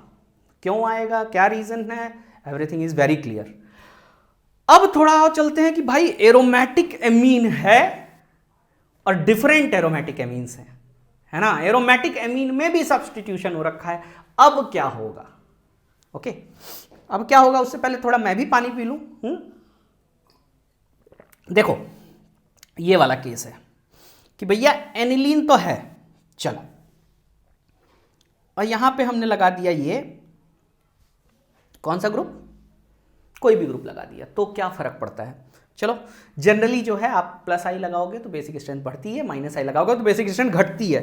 ये स्लाइड अलग से मैंने इसलिए रखी है, बियॉन्ड एनसीईआरटी, इसको बोलते हैं ऑर्थो इफेक्ट। क्या बोलते हैं? Ortho effect. और ये क्या होता है? अब देखो जनरली बच्चा क्या करेगा कि मैं यहाँ CH3 अगर लगा दूँ, जी ग्रुप में CH3 लगा दूँ तो वो बोलेगा कि सर प्लस आई इफेक्ट था, प्लस आई इफेक्ट था, ज़्यादा बेसिक हो जाएगा। और वहीं हो जाओगे गलत। गलत क्यों हो जाओगे? ऑर्थो इफेक्ट ये कहता है कि अगर आपने एनिलीन के ऑर्थो पोजीशन पे किसी भी तरीके का सब्स्टिट्यूशन किया है, चाहे वो सब्स्टिट्यूशन इलेक्ट्रॉन विड्रॉइंग ग्रुप से किया हो, चाहे वो सब्स्टिट्यूशन आपने इलेक्ट्रॉन डोनेटिंग ग्रुप से किया हुआ, तो हिंड्रेंस होने की वजह से, है ना, लोन पेयर डोनेशन की टेंडेंसी क्या हो जाती है? कम हो जाती है। इसीलिए जो ऑर्थो सब्स्टिट्यूटेड एनिलीन्स होती हैं they are less basic as compare to क्या? Aniline. Aniline is more basic than ortho substituted anilines. So this is known as ortho effect. और ये आपको दिमाग में हमेशा याद रखना है, क्योंकि एग्जाम में 4 ऑर्डर दे देगा कि कौन सा ऑर्डर सही है, और तुम्हारे दिमाग में तो चल रहा है सर प्लस आई लगा हुआ है, मस्त एकदम, वो स्ट्रेस बढ़ा रहा है ना, उसको देना ही पड़ेगा, अब उसकी बेसिक स्ट्रेंथ बढ़ गई है। तो बस याद रखना कि वो वहाँ बढ़ी थी, यहाँ पे ऑर्थो इफेक्ट अपना रोल प्ले करने लगता है। ठीक है। जैसे इंसान का नेचर बहुत कॉम्प्लेक्स होता है या सिंपल होता है, वो समझने वाले के ऊपर है, उसी तरीके से ऑर्गेनिक केमिस्ट्री होती है।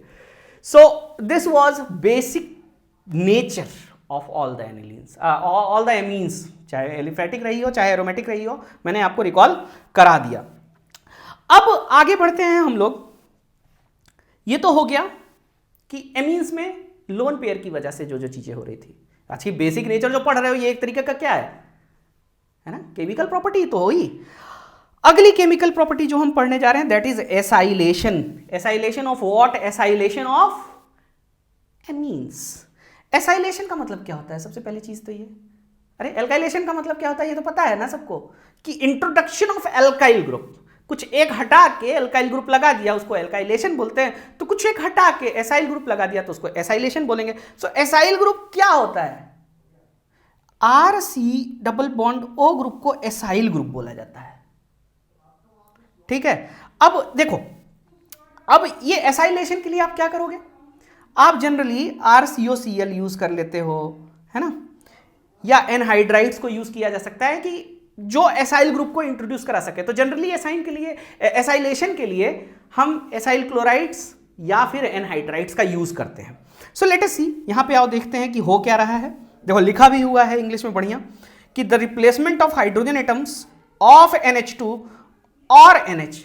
तो यार रिप्लेसमेंट ऑफ हाइड्रोजन तभी कर पाओगे जब हाइड्रोजन प्रेजेंट होगा ना।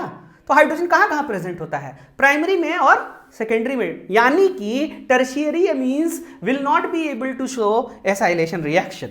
ठीक है। So replacement of the hydrogen atom by acyl group is known as acylation. कितना आसान है ना। अब वो ये हो कैसे रहा है? सबसे बड़ा सवाल तो ये आता है सर ये हो कैसे रहा है?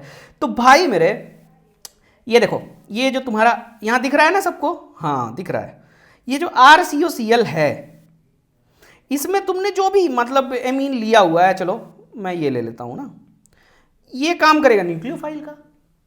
न्यूक्लियोफाइल का काम करेगा तो उसको क्या दिखना चाहिए? न्यूक्लियोफिलिक सेंटर दिखना चाहिए, है ना, बेस का काम करेगा तो क्या दिखना चाहिए, एसिडिक प्रोटॉन दिखना चाहिए, एसिडिक प्रोटॉन है नहीं यहां पर, तो ये क्या करेगा, यहां पे अटैक कर जाएगा।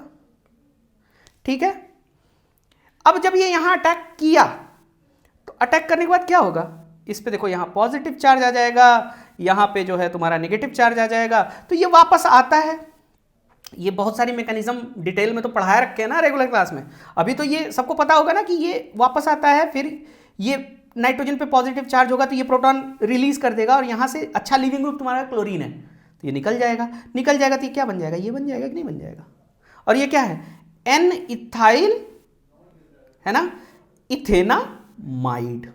नेमिंग याद होगी सबको एमाइडोमाइड की। सो एसाइलेशन से क्या बनता है, एन एल्काइल एल्केनामाइड का फॉर्मेशन होता है, क्योंकि यहां पे सारी चीजें वेल डिफाइंड थी कि आर ग्रुप क्या है और यहां पे आर ग्रुप क्या है, तो हम एग्जैक्ट नाम भी बता पाए। अब देखो मैंने क्या बोला कि आप या तो ये यूज कर सकते हो और या आप चाहो तो इस तरीके के ग्रुप ऑफ कंपाउंड्स को भी यूज कर सकते हो। कौन सा, ये वाला एनहाइड्रेट्स को भी यूज कर सकते हो। मैकेनिज्म विल बी मोर और लेस सिमिलर, है ना, मैकेनिज्म के डीप में यहां अभी हम नहीं जाएंगे, ठीक है, because we have less time, हमको 1 महीने के अंदर सारा एक बार रिवाइज कर लेना बढ़िया से। आई होप सबको समझ आ रहा होगा।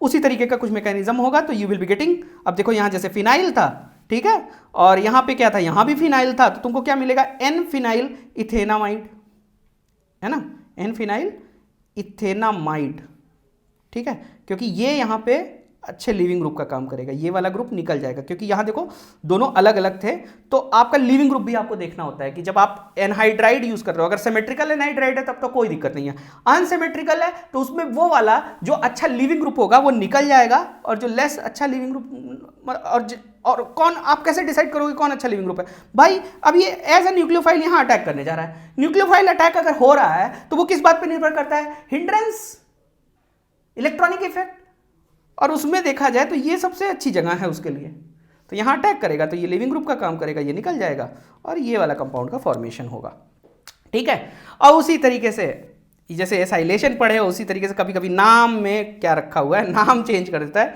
बेंजॉइल क्लोराइड ऐड कर दोगे तो इसको बेंजॉइलेशन बोल देते हैं, है ना, सारा कुछ कहानी वही है, नाम का बस फर्क हो गया कि आप एल्काइल की जगह क्या यूज कर दिए, एसाइल की जगह क्या कर दिए, बेंजॉइल ग्रुप यूज कर दिए। बेंजॉइल ग्रुप क्या होता है, RCO, जैसे एसाइल होता है वैसे ही C6H5CO जो होता है वो होता है benzoyl group. So I hope ये एसाइलेशन रिएक्शन सबको समझ आ गई होगी। Now let's move on the next thing.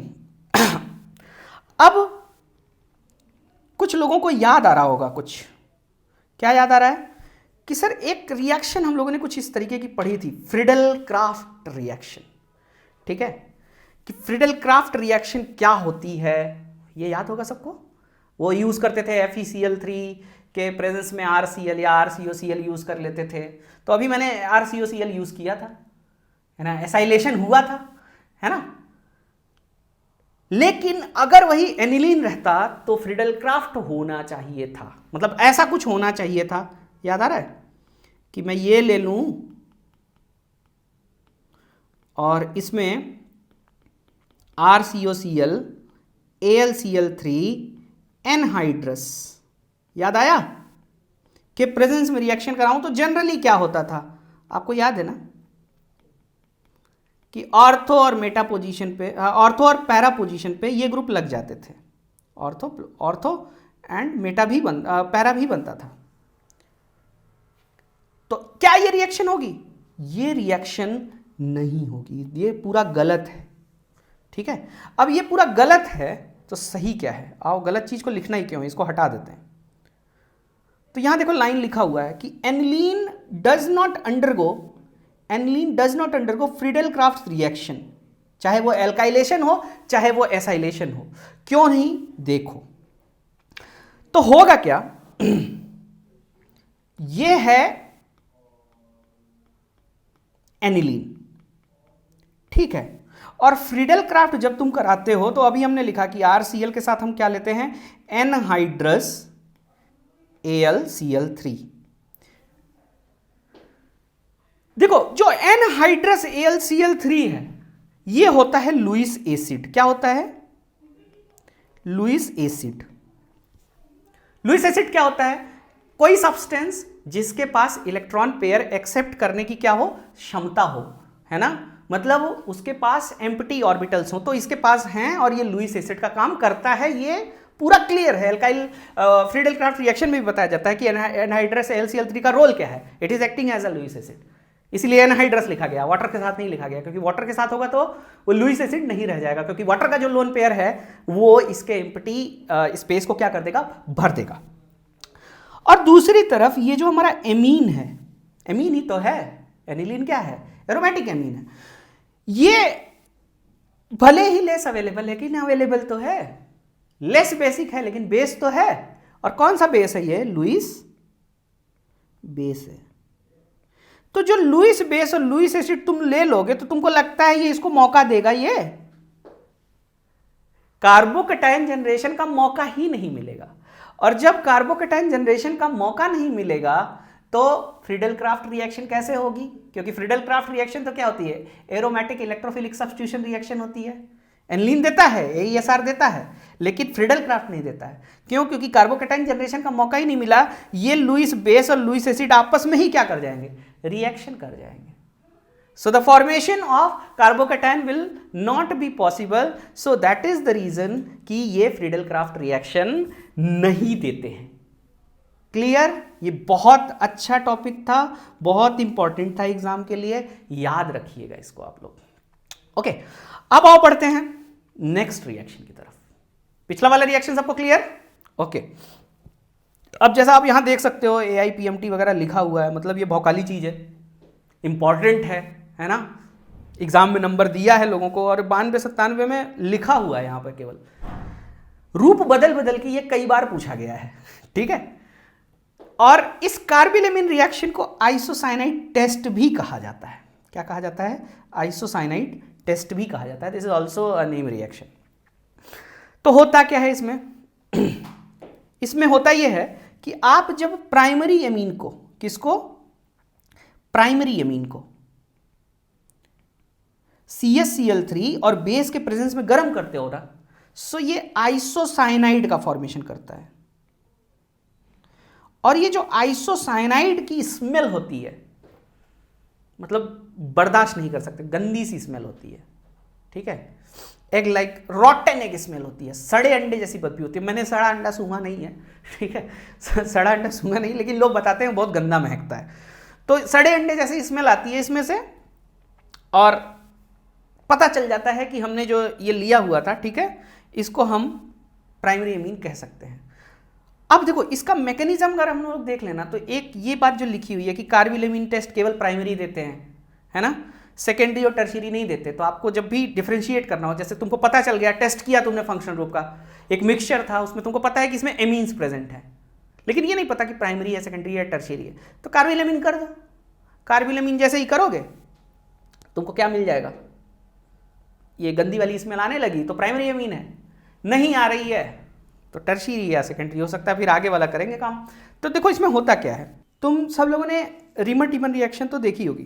रीमर-टीमन reaction में क्या करते थे, ये CSCl3 और KOH एज अ रिएजेंट लिए जाते थे। तो जब भी तुम CSCl3 और KOH को एज अ रिएजेंट लेते हो तो बनता क्या है, एक इंटरमीडिएट बनता है जिसको हम क्या बोलते हैं, CCl2 बोलते हैं, और यहाँ पे ऐसे डॉट डॉट लिखा होता है। अब डॉट डॉट की वजह से बहुत लोग कंफ्यूज होते हैं कि सर ये तो लोन पेयर ऑफ इलेक्ट्रॉन है, बट ये लोन पेयर ऑफ इलेक्ट्रॉन नहीं है। ये एक ऐसी एंटिटी है जिसमें इलेक्ट्रॉन या तो सिंगली ऑक्युपाइड हैं ऑर्बिटल्स में, या तो क्या होते हैं, एक ऑर्बिटल में होते हैं, एक ऑर्बिटल खाली होता है। वो कार्बीन के टाइप्स में हमने पढ़ा था। तो ये बेसिकली क्या है, सब्स्टिट्यूटेड कार्बीन है। और कार्बीन का नेचर क्या होता है, कार्बीन्स आर इलेक्ट्रॉन डेफिशिएंट। ये कैसी चीज है, इलेक्ट्रॉन डेफिशिएंट है। तो कोई चीज इलेक्ट्रॉन डेफिशिएंट होगी तो इलेक्ट्रोफाइल का काम करेगी। किसका काम करेगी, इलेक्ट्रोफाइल का काम करेगी।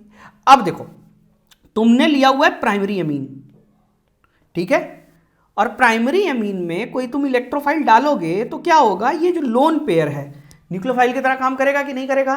और जब ये न्यूक्लियोफाइल की तरह काम करेगा तो क्या होगा, यहां पर अटैक होगा और यहां पर अटैक होगा तो कुछ इस तरीके के सब्सटेंस का फॉर्मेशन होगा।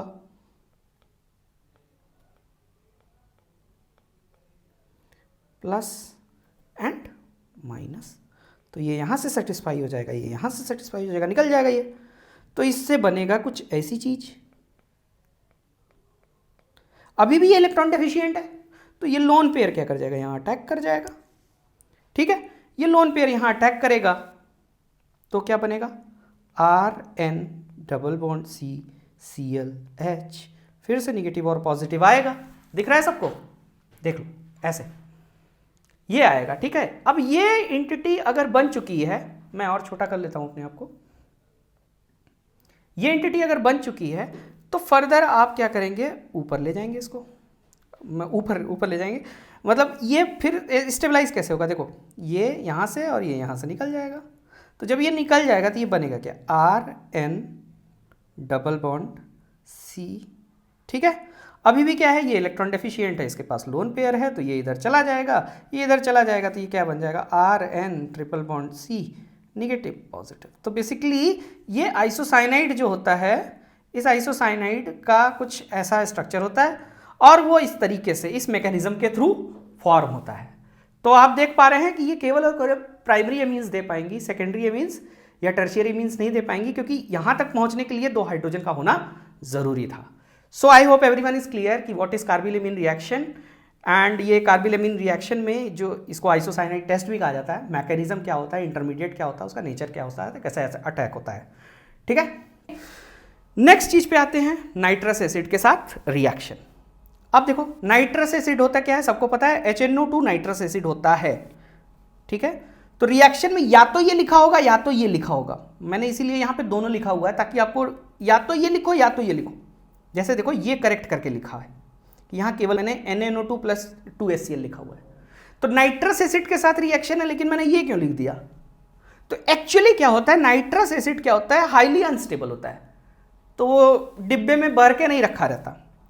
तो उसके लिए क्या किया जाता है, तुरंत के तुरंत NaNO2 लिया जाता है और HCl लिया जाता है, ये रिएक्शन करके HNO2 तुरंत प्रोड्यूस करते हैं, है ना, और एक्चुअल HNO2 का रिएक्शन होता है, क्योंकि आप HNO2 रखा हुआ लोगे तो इस बात की गारंटी नहीं है कि वो पक्का वाला HNO2 ही है या कुछ और में चेंज हो गया है। तो जब कभी भी आप ये रिएक्शन कराओगे, चाहे रिएक्शन में ये लिखा हुआ हो चाहे ये लिखा हुआ हो, तो ये जो RNH2 है आपकी प्राइमरी एमीन्स हैं, they get converted into diazonium salt, इसको डायजोनियम सॉल्ट बोलते हैं,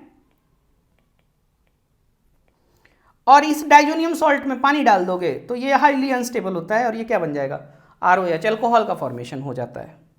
कब, लेकिन ये कब हो रहा है, जब आप प्राइमरी एलिफैटिक एमीन्स को यूज कर रहे हो, क्योंकि एलिफैटिक एमीन्स के जो एलिफैटिक डायजोनियम सॉल्ट्स होते हैं, दे आर हाईली अनस्टेबल। ठीक है, तो हाईली अनस्टेबल हैं तो इनका एग्जिस्टेंस ज्यादा देर तक नहीं रह पाया, दे immediately get converted into ROH। But अगर हम एरोमेटिक एमीन्स की बात करें तो एरोमेटिक एमीन्स में भी डायजोनियम सॉल्ट बनता है लेकिन ये डायजोनियम सॉल्ट की stability as compare to primary aliphatic amines ज्यादा होती है, तो ये फर्दर और भी चीजों को प्रोड्यूस करने के लिए, जैसे क्लोराइड्स को प्रोड्यूस करने के लिए, फ्लोराइड्स को प्रोड्यूस करने के लिए, बेंजीन को प्रोड्यूस करने के लिए किया जा सकता है, और भी डिफरेंट रिएक्शंस देते हैं जो आपके एरोमेटिक डायजोनियम सॉल्ट्स होते हैं। तो ये याद रखिएगा, बहुत सिंपल चीज है कि नाइट्रस एसिड का रिएक्शन होगा तो क्या फॉर्मेशन हो सकता है, प्राइमरी एमीन्स के केस में क्या होगा, प्राइमरी एलिफैटिक एमीन्स के केस में क्या होगा, और एलिफैटिक एमीन्स के एरोमेटिक एमीन्स के केस में क्या होगा। Aliphatic diazonium salts highly unstable, immediately get converted into क्या, अल्कोहल्स, बट आपके जो एरोमेटिक डायजोनियम सॉल्ट्स होते हैं they are stabler one. So this is the case of reaction with nitrous acid, जब हमने एमीन्स का रिएक्शन कराया। I hope everyone is clear up to this point. Now come to the next point, ये है reaction with aryl sulfonyl chloride, या इसी को हम क्या बोलते हैं, हिंसबर्ग टेस्ट बोलते हैं। हिंसबर्ग टेस्ट क्या होता है, याद है सबको, बहुत इंपॉर्टेंट है हिंसबर्ग टेस्ट। हिंसबर्ग टेस्ट से आप प्राइमरी, जैसे अभी तुमने कार्बिल-एमीन टेस्ट पढ़ा, तो कार्बिल-एमीन टेस्ट में तुम ये बता सकते थे कि हाँ ये प्राइमरी है ना, सेकेंडरी या टर्शियरी नहीं है, लेकिन ये नहीं बता सकते थे कि सेकेंडरी ही है या टर्शियरी ही है, मतलब आपको सेकेंडरी और टर्शियरी का कंफर्मेशन नहीं था। हिंसबर्ग टेस्ट की मदद से आप प्राइमरी, सेकेंडरी और टर्शियरी में अच्छा खासा डिफरेंस पता कर सकते हो। अब वो डिफरेंस कैसे पता होता है, देखो इसमें एक रिएजेंट यूज किया जाता है जिसको बोलते हैं एराइल सल्फोनिल क्लोराइड। अब ये जो एराइल सल्फोनिल क्लोराइड होता है इसका जो स्ट्रक्चर होता है वो ऐसा होता है C6H5, okay, C6H5 S double bond O और S double bond O double bond O और Cl SO2Cl, ठीक है। C6H5 SO2Cl इसको बोलते हैं हिंसबर्ग रिएजेंट। क्या बोलते हैं? Hinsberg's reagent, okay, this is Hinsberg's reagent. अब ये काम कैसे करता है? देखो जब हम प्राइमरी एमीन लेते हैं, ठीक है, प्राइमरी एमीन तुमने लिया तो ये क्या करता है, ये प्राइमरी एमीन पे यहां से प्राइमरी एमीन पे देखो लोन पेयर है और लोन पेयर है, ये यहां अटैक कर जाएगा, ये इधर जाएगा और जब ये इधर जाएगा तो ये वाली चीज बनेगी क्योंकि एक हाइड्रोजन पॉजिटिव चार्ज की वजह से निकल जाएगा, इधर से क्लोरीन निकल जाएगा। अब ये जो सब्सटेंस बना ये प्रेसिपिटेट बनता है बेसिकली, ये वाली चीज, ये जो चीज है ये प्रेसिपिटेट के फॉर्म में आ गई। इस प्रेसिपिटेट को आप क्या करो, एल्कली में डालो, बेस में डालो। तो बेस में डालने से क्या होगा, मैंने अभी बताया था ना कि ये वाला जो हाइड्रोजन है एसिडिक है। इस एसिडिक प्रोटॉन के प्रेजेंट होने की वजह से ये वाला जो प्रेसिपिटेट था ये एल्कली में डिसॉल्व हो जाएगा। और अब अगली काम करते हैं, चलो सेकेंडरी एमीन लेते हैं। सेकेंडरी एमीन में करोगे तो ये लोन पेयर है, लोन पेयर अटैक करेगा, ये इधर जाएगा और इसके जाने के बाद ये निकलेगा और एक हाइड्रोजन प्रेजेंट है तो ये निकल जाएगा। अब ये सब्सटेंस, ये प्रेसिपिटेट बन गया। अब इस प्रेसिपिटेट को, इस वाले प्रेसिपिटेट को अगर मैं डालूं कहां पर, बेस में डालूं, एल्कली में डालूं तो क्या होगा बताइए ना। अगर इसको मैं डालूंगा कहां पर, बेस में डालूंगा तो इसके पास कोई एसिडिक प्रोटॉन है ही नहीं। एसिडिक प्रोटॉन ना होने की वजह से this will not be able to get dissolved in alkali, this will be not soluble in alkali. अच्छा, अब अगर टर्शीरी ले लूं, टर्शीरी ले लूंगा मैं तो टर्शीरी में भाई साहब ये वाला सीन है, को पेन ले लेता हूं, ये वाला सीन है और अभी ऊपर आपने क्या देखा, ये सब न्यूक्लियोफिलिक अटैक हो रहे हैं। High steric hindrance will not favour this reaction, मतलब इसमें किसी तरीके का प्रेसिपिटेट फॉर्मेशन होगा ही नहीं। High steric hindrance will not favour this reaction. तो क्या हुआ, हिंसबर्ग टेस्ट में आप क्या कंफर्मेशन निकाले कि मैं अगर मिक्सचर में, ठीक है, मैंने ये अननोन मिक्सचर ले लिया, अननोन सैंपल ले लिया, इसमें मिक्सचर पूरा प्रेजेंट है, मैं डाला हिंसबर्ग रिएजेंट, तो अगर इसमें प्राइमरी और सेकेंडरी हैं वो क्या हो जाएंगे, प्रेसिपिटेट आउट हो जाएंगे। और जो प्रेसिपिटेट आउट नहीं हुआ, अगर हमको पता है कि तीनों चीजें यहां पर हैं तो मैं इसको अलग कर लूंगा तो वो मुझे टर्शियरी अमीन मिल गया और पता भी चल गया ये जो नहीं हुआ ये टर्शियरी अमीन था। अब ये जो प्रेसिपिटेट आया, इस प्रेसिपिटेट में मैं डालूंगा बेस, एल्कली डालूंगा, एल्कली डालूंगा तो एक जो है सॉल्युबल हो जाएगा, एक इनसॉल्युबल रहेगा। तो जो इनसॉल्युबल है उसको मैंने फिल्टर कर लिया, तो जो इनसॉल्युबल था वो सेकेंडरी अमीन हो गया और जो सॉल्युबल था वो क्या हो गया, प्राइमरी अमीन हो गया। अब मैं वापस से बैक रिएक्शन वाले रिएजेंट्स डाल के इनको अपने ओरिजिनल में चेंज कर लूंगा। तो यानी कि हिंसबर्ग रिएजेंट से आप प्राइमरी, सेकेंडरी और टर्शियरी अमीन आइडेंटिफाई भी कर सकते हो और साथ ही साथ इससे आप और क्या कर सकते हो, सेपरेशन भी कर सकते हो।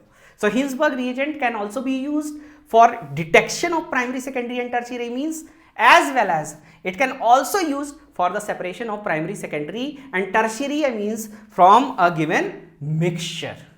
Is everyone clear up to this point? होना भी चाहिए, ठीक है। और साथ ही साथ बात जो मैंने शुरू में तुम लोगों को बताई थी, क्या बात बताई थी कि ये जो रिएजेंट यूज हो रहा है इसी को क्या बोलते हैं, हिंसबर्ग्स रिएजेंट बोलते हैं। तो ये अलग से मैं क्यों बोल रहा हूं, क्योंकि क्वेश्चन ऐसे भी पूछा जा सकता है कि which of the following is Hinsberg's reagent, और चार्टी फॉर्मूला दे देगा तुमको, है ना, C6H5SOCl2 C6H5SO2Cl2 कुछ भी दे देगा, है ना, और बोलेगा कि बताओ कौन सा है। अब तुम तो पढ़ के गए हो SOCl होता है सर, ऐसा कुछ भी दिखेगा हम मार देंगे तुरंत। लेकिन भाई उसने चारों ऑप्शन में SOCl डाल दिया, तब क्या करोगे? तो बी कंक्रीट है ना, अच्छे से क्लियर रखो कि ये होता है SO2Cl होता है, ठीक। This is known as Hinsberg reagent and I hope everyone is clear कि हिंसबर्ग टेस्ट कैसे काम करता है, क्यों सोलेबल होता है, क्यों सोलेबल नहीं होता है बेस में, रीजन अच्छे से क्लियर है। Okay, now let's move on the next topic. Okay, reactions की बात कर रहे थे, जनरल रिएक्शंस की बात हमने कर ली। अब ये जो मैं रिएक्शन की बात करने जा रहा हूं, ये स्पेशली किसके लिए है?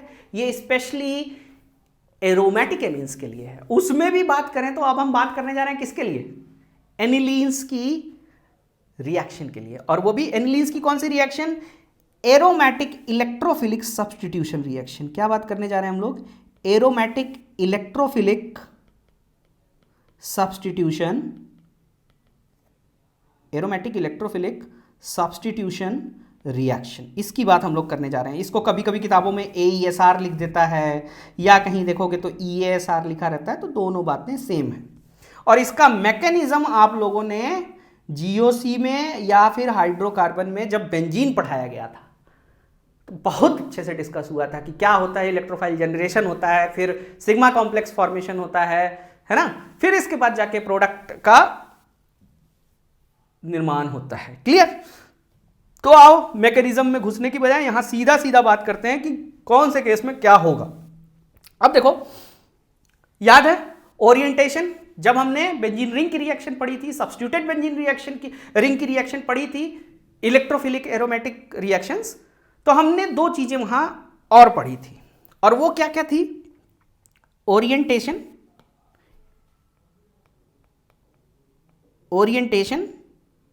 और क्या पढ़ा था? एक्टिवेटिंग एंड डीएक्टिवेटिंग, ऐसी कुछ नाम सुना था हमने, याद है? तो सुनो, रिकॉल करा देता हूं मैं कि जब आप कोई ऐसा ग्रुप जोड़ते हो, बेंजीन रिंग के ऊपर कोई ऐसा ग्रुप जोड़ते हो जो इलेक्ट्रॉन डेंसिटी बढ़ा दे रिंग के अंदर, तो जब इलेक्ट्रॉन डेंसिटी रिंग के अंदर बढ़ जाएगी तो वो जो इलेक्ट्रोफाइल जनरेट हुआ उसके ऊपर अच्छे से अटैक करेगा और बढ़िया से अटैक करेगा, ठीक। इसको बोलते हैं activation, activation on the ring towards AESR। और वहीं तुम कुछ ऐसा ग्रुप जोड़ दो जो इलेक्ट्रॉन डेंसिटी को क्या कर रहा हो? चूस ले रहा हो, कम कर दे रहा हो। तो जब इलेक्ट्रॉन डेंसिटी कम हो जाएगी तो उसका जो अटैक करने का टेंडेंसी है किसके ऊपर? इलेक्ट्रोफाइल के ऊपर, वो क्या हो जाएगा? कम हो जाएगा। तो डीएक्टिवेटिंग नेचर हो गया। और ओरिएंटेशन क्या होता है कि अब सपोज करो कि वो जो ग्रुप लगाया गया उस ग्रुप ने इलेक्ट्रॉन डेंसिटी पैरा पे बढ़ाई, ज्यादा ऑर्थो पे बढ़ाई, तो ऑब्वियसली वहां से अटैक होगा। तो ऑर्थो पैरा सब्स्टिट्यूटेड क्या बोलते हैं, ऑर्थो पैरा ओरिएंटेशन हो गया। और वहीं किसी ने ऑर्थो पैरा पे डेंसिटी कम की तो मेटा पे ऑब्वियसली रिलेटिवली डेंसिटी ज़्यादा होगी, तो वो मेटा डायरेक्टिंग हो जाएगा। तो अगर हम यहाँ पे बात करें किसकी? एनिलीन की बात करें। सो एनिलीन में जो ये NH2 ग्रुप होता है, this NH2 group is highly activating, this NH2 group is highly activating towards AESR as well as ortho para directing। तो होता क्या है, जब आप ब्रोमीन पानी में लेते हो तो एक्सेसिव AESR यहां होता है। ये बहुत लोग भूल जाते हैं कि Br2 जब यहां सिंगल सब्स्टिट्यूशन नहीं होता, यहां तीनों पोजीशन पे ब्रोमीन आके लग जाता है। कैसे लगता है हमने रेगुलर क्लास में डिस्कस किया था। तो क्या प्रोडक्ट बना? 2,4,6 ट्राइब्रोमो एनिलीन बना जब हमने ब्रोमिनेशन कराया किसका? एनिलीन का, इन द प्रेजेंस ऑफ क्या? Br2H2O। ओके। और जब हम नाइट्रेशन कराते हैं, नाइट्रेशन याद ही होगा, रिकॉल करो, नाइट्रेशन में क्या होता था? NO2+ का फॉर्मेशन होता है एज एन इलेक्ट्रोफाइल और ये इलेक्ट्रोफाइल अटैक करता है या इलेक्ट्रोफाइल पर अटैक होता है। ज्यादा देखा जाए तो टेक्निकली क्या सही है, कौन अटैक करेगा? जो रिच होगा ना, जो इलेक्ट्रॉन डेंसिटी जिसके पास ज्यादा होगी। तो इलेक्ट्रॉन डेंसिटी ज्यादा किसके पास है? रिंग के पास है। तो रिंग विल अटैक, है ना। कभी भी टेक्निकली एकदम साउंड रहो, इलेक्ट्रोफाइल अटैक नहीं करेगा, रिंग अटैक करेगी इलेक्ट्रोफाइल के ऊपर। क्यों? प्यासा कुएं के पास जाएगा कि कुआं प्यासे के पास जाएगा, ठीक है। समझ गए होगे बात। लेकिन ये जो रिएक्शन है ये इंपॉर्टेंट इसलिए हो जाती है क्योंकि यहां आपको कुछ अनयूजुअल चीजें देखने को मिल रही हैं। अब वो अनयूजुअल चीज क्या है देख लो। होना चाहिए था क्या इसको? भाई रिंग हाईली एक्टिवेटिंग है, ऑर्थो पैरा डायरेक्टिंग है, इलेक्ट्रोफाइल का फॉर्मेशन हो रहा है। सो इलेक्ट्रोफाइल को जाना चाहिए ऑर्थो और पैरा पे, है ना। मतलब कि ऑर्थो और पैरा हमारे प्रोडक्ट्स होने चाहिए थे 40-50 जो भी करके, है ना। मेटा बहुत कम होना चाहिए था, बट यहां देखो तो ये ऑर्थो है 51% है, मतलब मेजर कंट्रीब्यूशन अभी भी पैरा का है, पैरा है सॉरी। ये मेटा भी बना हुआ है और ये ऑर्थो भी बना हुआ है, और ऑर्थो बहुत कम बना हुआ है, मेटा बहुत ज्यादा बना हुआ है। आखिर ऐसा क्यों? मेटा पहली बात तो बना ही क्यों, और दूसरी चीज बना तो इतना तगड़ा कैसे बन गया, ये तो बवाल हो गया। चलो आओ देखते हैं। देखो अब पैरा पोजीशन जो थी वो स्टेटिकली भी फेवर्ड है और इलेक्ट्रॉनिकली भी फेवर्ड है, तो ये ज्यादा बनेगी, इसमें कोई दो राय नहीं है। लेकिन आपने मीडियम क्या लिया हुआ है, आप नाइट्रेशन कराने के लिए क्या ले रहे हो, HNO3 और H2SO4 का मिक्सचर ले रहे हो, तो यानी कि मीडियम में H+ आयन प्रेजेंट हैं अच्छे खासे। तो जब ये H+ आयन प्रेजेंट होते हैं तो होता क्या है, ये जो एनिलीन है, एनिलीन का ये जो लोन पेयर है ना बेटा, ये लोन पेयर अटैक कर जाता है कुछ पोर्शन इसका, हम नहीं कह रहे हैं कि 100%, अरे आधा तो करेगा ही करेगा, है ना, एटलीस्ट एक मेजर पोर्शन तो अटैक करेगा ही करेगा। कुछ इसमें इन्वॉल्व होंगे, कुछ जब भी ऑर्गेनिक रिएक्शन हो रही होती है एक रिएक्शन कंटेनर के अंदर, केवल एक रिएक्शन नहीं हो रही होती है, मल्टीपल जो पॉसिबिलिटीज हैं वो सारी हो रही होती हैं। हम रिपोर्ट करते हैं मेजर प्रोडक्ट को कि जिसकी पॉसिबिलिटी ज्यादा होने की होती है, तो यहां अभी देखो इक्वल पॉसिबिलिटी है दोनों के होने की। तो होगा क्या, ये aniline will get converted into anilinium ion, किसमें बदल जाएगा, ये एनिलीनियम आयन में बदल जाएगा, NH3+ लग जाएगा, यहां पे दिख रहा है सबको, देखो ये बन जाएगा, anilinium ion will get formed. अब अगर एनिलीनियम आयन बन गया, रिंग के ऊपर पॉजिटिव चार्ज लग गया, तो जैसे NH2 हाईली एक्टिवेटिंग होता है ना, वैसे ही ये NH3+ हाईली डीएक्टिवेटिंग होता है, और हाईली डीएक्टिवेटिंग के साथ साथ क्या होता है, मेटा डायरेक्टिंग होता है। तो जिस वजह से जितना भी कंपोनेंट ये फॉर्मेशन किया होगा वो मेटा पे आके रिएक्शन कराएगा, मेटा पे NO2 को लेगा वो। तो जिस वजह से नाइट्रेशन के दौरान, एनिलीन की नाइट्रेशन के दौरान आपको मेटा ज्यादा देखने को मिलता है। I hope clear. So this is clear कि ये क्यों बना और ज्यादा एक्सटेंट में क्यों बना, और ऑर्थो सबसे कम इसलिए बनता है क्योंकि जो ज्यादातर फेवरेबल होगा वो पैरा पे पहले जाएगा, जो बचा हुआ वो मेटा कर रहा है, क्यों कर रहा है ये समझ आया। तो बहुत कम अमाउंट बचता है जहां पे ऑर्थो पे अटैक हो पाए। सो this is one part of electrophilic substitution reaction of aniline. अब देखो सल्फोनेशन कराओगे तो क्या होगा, सल्फोनेशन कराओगे भाई, तो सल्फोनेशन कराने पर रिंग पे अटैक पहले नहीं हो पा रहा है। क्यों नहीं हो पा रहा है, क्योंकि आप सल्फोनेशन कराने के लिए लेते ही क्या हो, H2SO4 लेते हो। तो H2SO4 अभी पहले जनरेट, जैसे HNO3 लिया था और H2SO4 लिया था, वो मिक्स होके रिएक्शन करके क्या करते हैं, NO2+ का जनरेशन करते हैं। यहां H2SO4 को टाइम लगता है HSO4- जनरेट करने में, तो उससे पहले ही क्या हो जाएगा, यहां पे पहले तो एसिड बेस रिएक्शन हो जाएगा, तो ये आपका पहले ये कंपाउंड बनेगा। अब ये कंपाउंड को जब हीट करते हो तो रीअरेंजमेंट होता है, रीअरेंजमेंट के बाद ये बनता है, और तब जाके ये सल्फानिलिक एसिड का फॉर्मेशन होता है। और ये सल्फानिलिक एसिड में एक देखो तुम्हारा बेसिक कंपोनेंट है, दूसरा एसिडिक कंपोनेंट है, तो ये क्या करेगा, इक्विलिब्रियम पे रहेगा अपने ज्विटर आयनिक फॉर्म के साथ। मतलब कि ये NH2 यहां से क्या करेगा, दिस NH2 का lone pair will take up the H+ ions from here, और H+ आयन यहां से ले लेगा, तो ये क्या हो जाएगा, SO3- में कन्वर्ट हो जाएगा, ये NH3+ में कन्वर्ट हो जाएगा। तो ये अल्टीमेटली न्यूट्रल ही रहे, लेकिन इसको ज्विटर आयन बोलते हैं। ज्विटर आयन सबको याद है कि नहीं, अगर नहीं याद है तो याद रखना कि ऐसा सब्सटेंस जो इलेक्ट्रॉनिकली न्यूट्रल हो ओवरऑल, बट उसमें कैटायन और एनायन दोनों एग्जिस्ट कर रहे हो। और ऑब्वियसली न्यूट्रल होगा तो क्या होगा, जितना कैटायनिक चार्ज होगा उतना ही क्या होगा, एनायनिक चार्ज होगा। इस तरीके के कंपाउंड्स को हम ज्विटर आयन बोलते हैं। तो जब सल्फोनेशन होता है तो ऐसा कुछ सीन होता है, याद रखिएगा। एनिलीन का जो एरोमेटिक रिएक्शन है, AESR के पार्ट्स हैं, ये बहुत याद रखने वाले हैं, समझने वाले हैं, क्योंकि इसमें आप गच्चा खा सकते हो एग्जामिनेशन में। क्योंकि आप तो पढ़ के जाते हो ना ट्रेंड की, यार ऐसा होता है तो ऐसा होता है, लेकिन यहां पे क्या है, थोड़ा सा परिवर्तन है, ठीक है। जैसे तुमने नाइट्रेशन का देखा, तुमने ब्रोमिनेशन भी देखा कि वो मोनोब्रोमिनेशन नहीं हुआ, वहां पे क्या हुआ, ट्राइब्रोमिनेशन हुआ। नाइट्रेशन में तुमने क्या देखा, नाइट्रोजन में मेटा जहां बनना ही नहीं चाहिए था वो 47% कंट्रीब्यूट कर रहा है। रीजन है उसके पीछे, वो कुछ एबनॉर्मल चीज नहीं है, उसके पीछे का रीजन है, because nature of NH2 is allowing it to do that. ठीक है, उसी तरीके से आप सल्फोनेशन भी देख लो, ब्यूटाडाइन का फॉर्मेशन हो रहा है, इस तरीके की कंपाउंड का फॉर्मेशन हो रहा है। सो यहां तक आई होप सब लोग क्लियर हो गए। बढ़ते हैं नेक्स्ट टॉपिक की तरफ।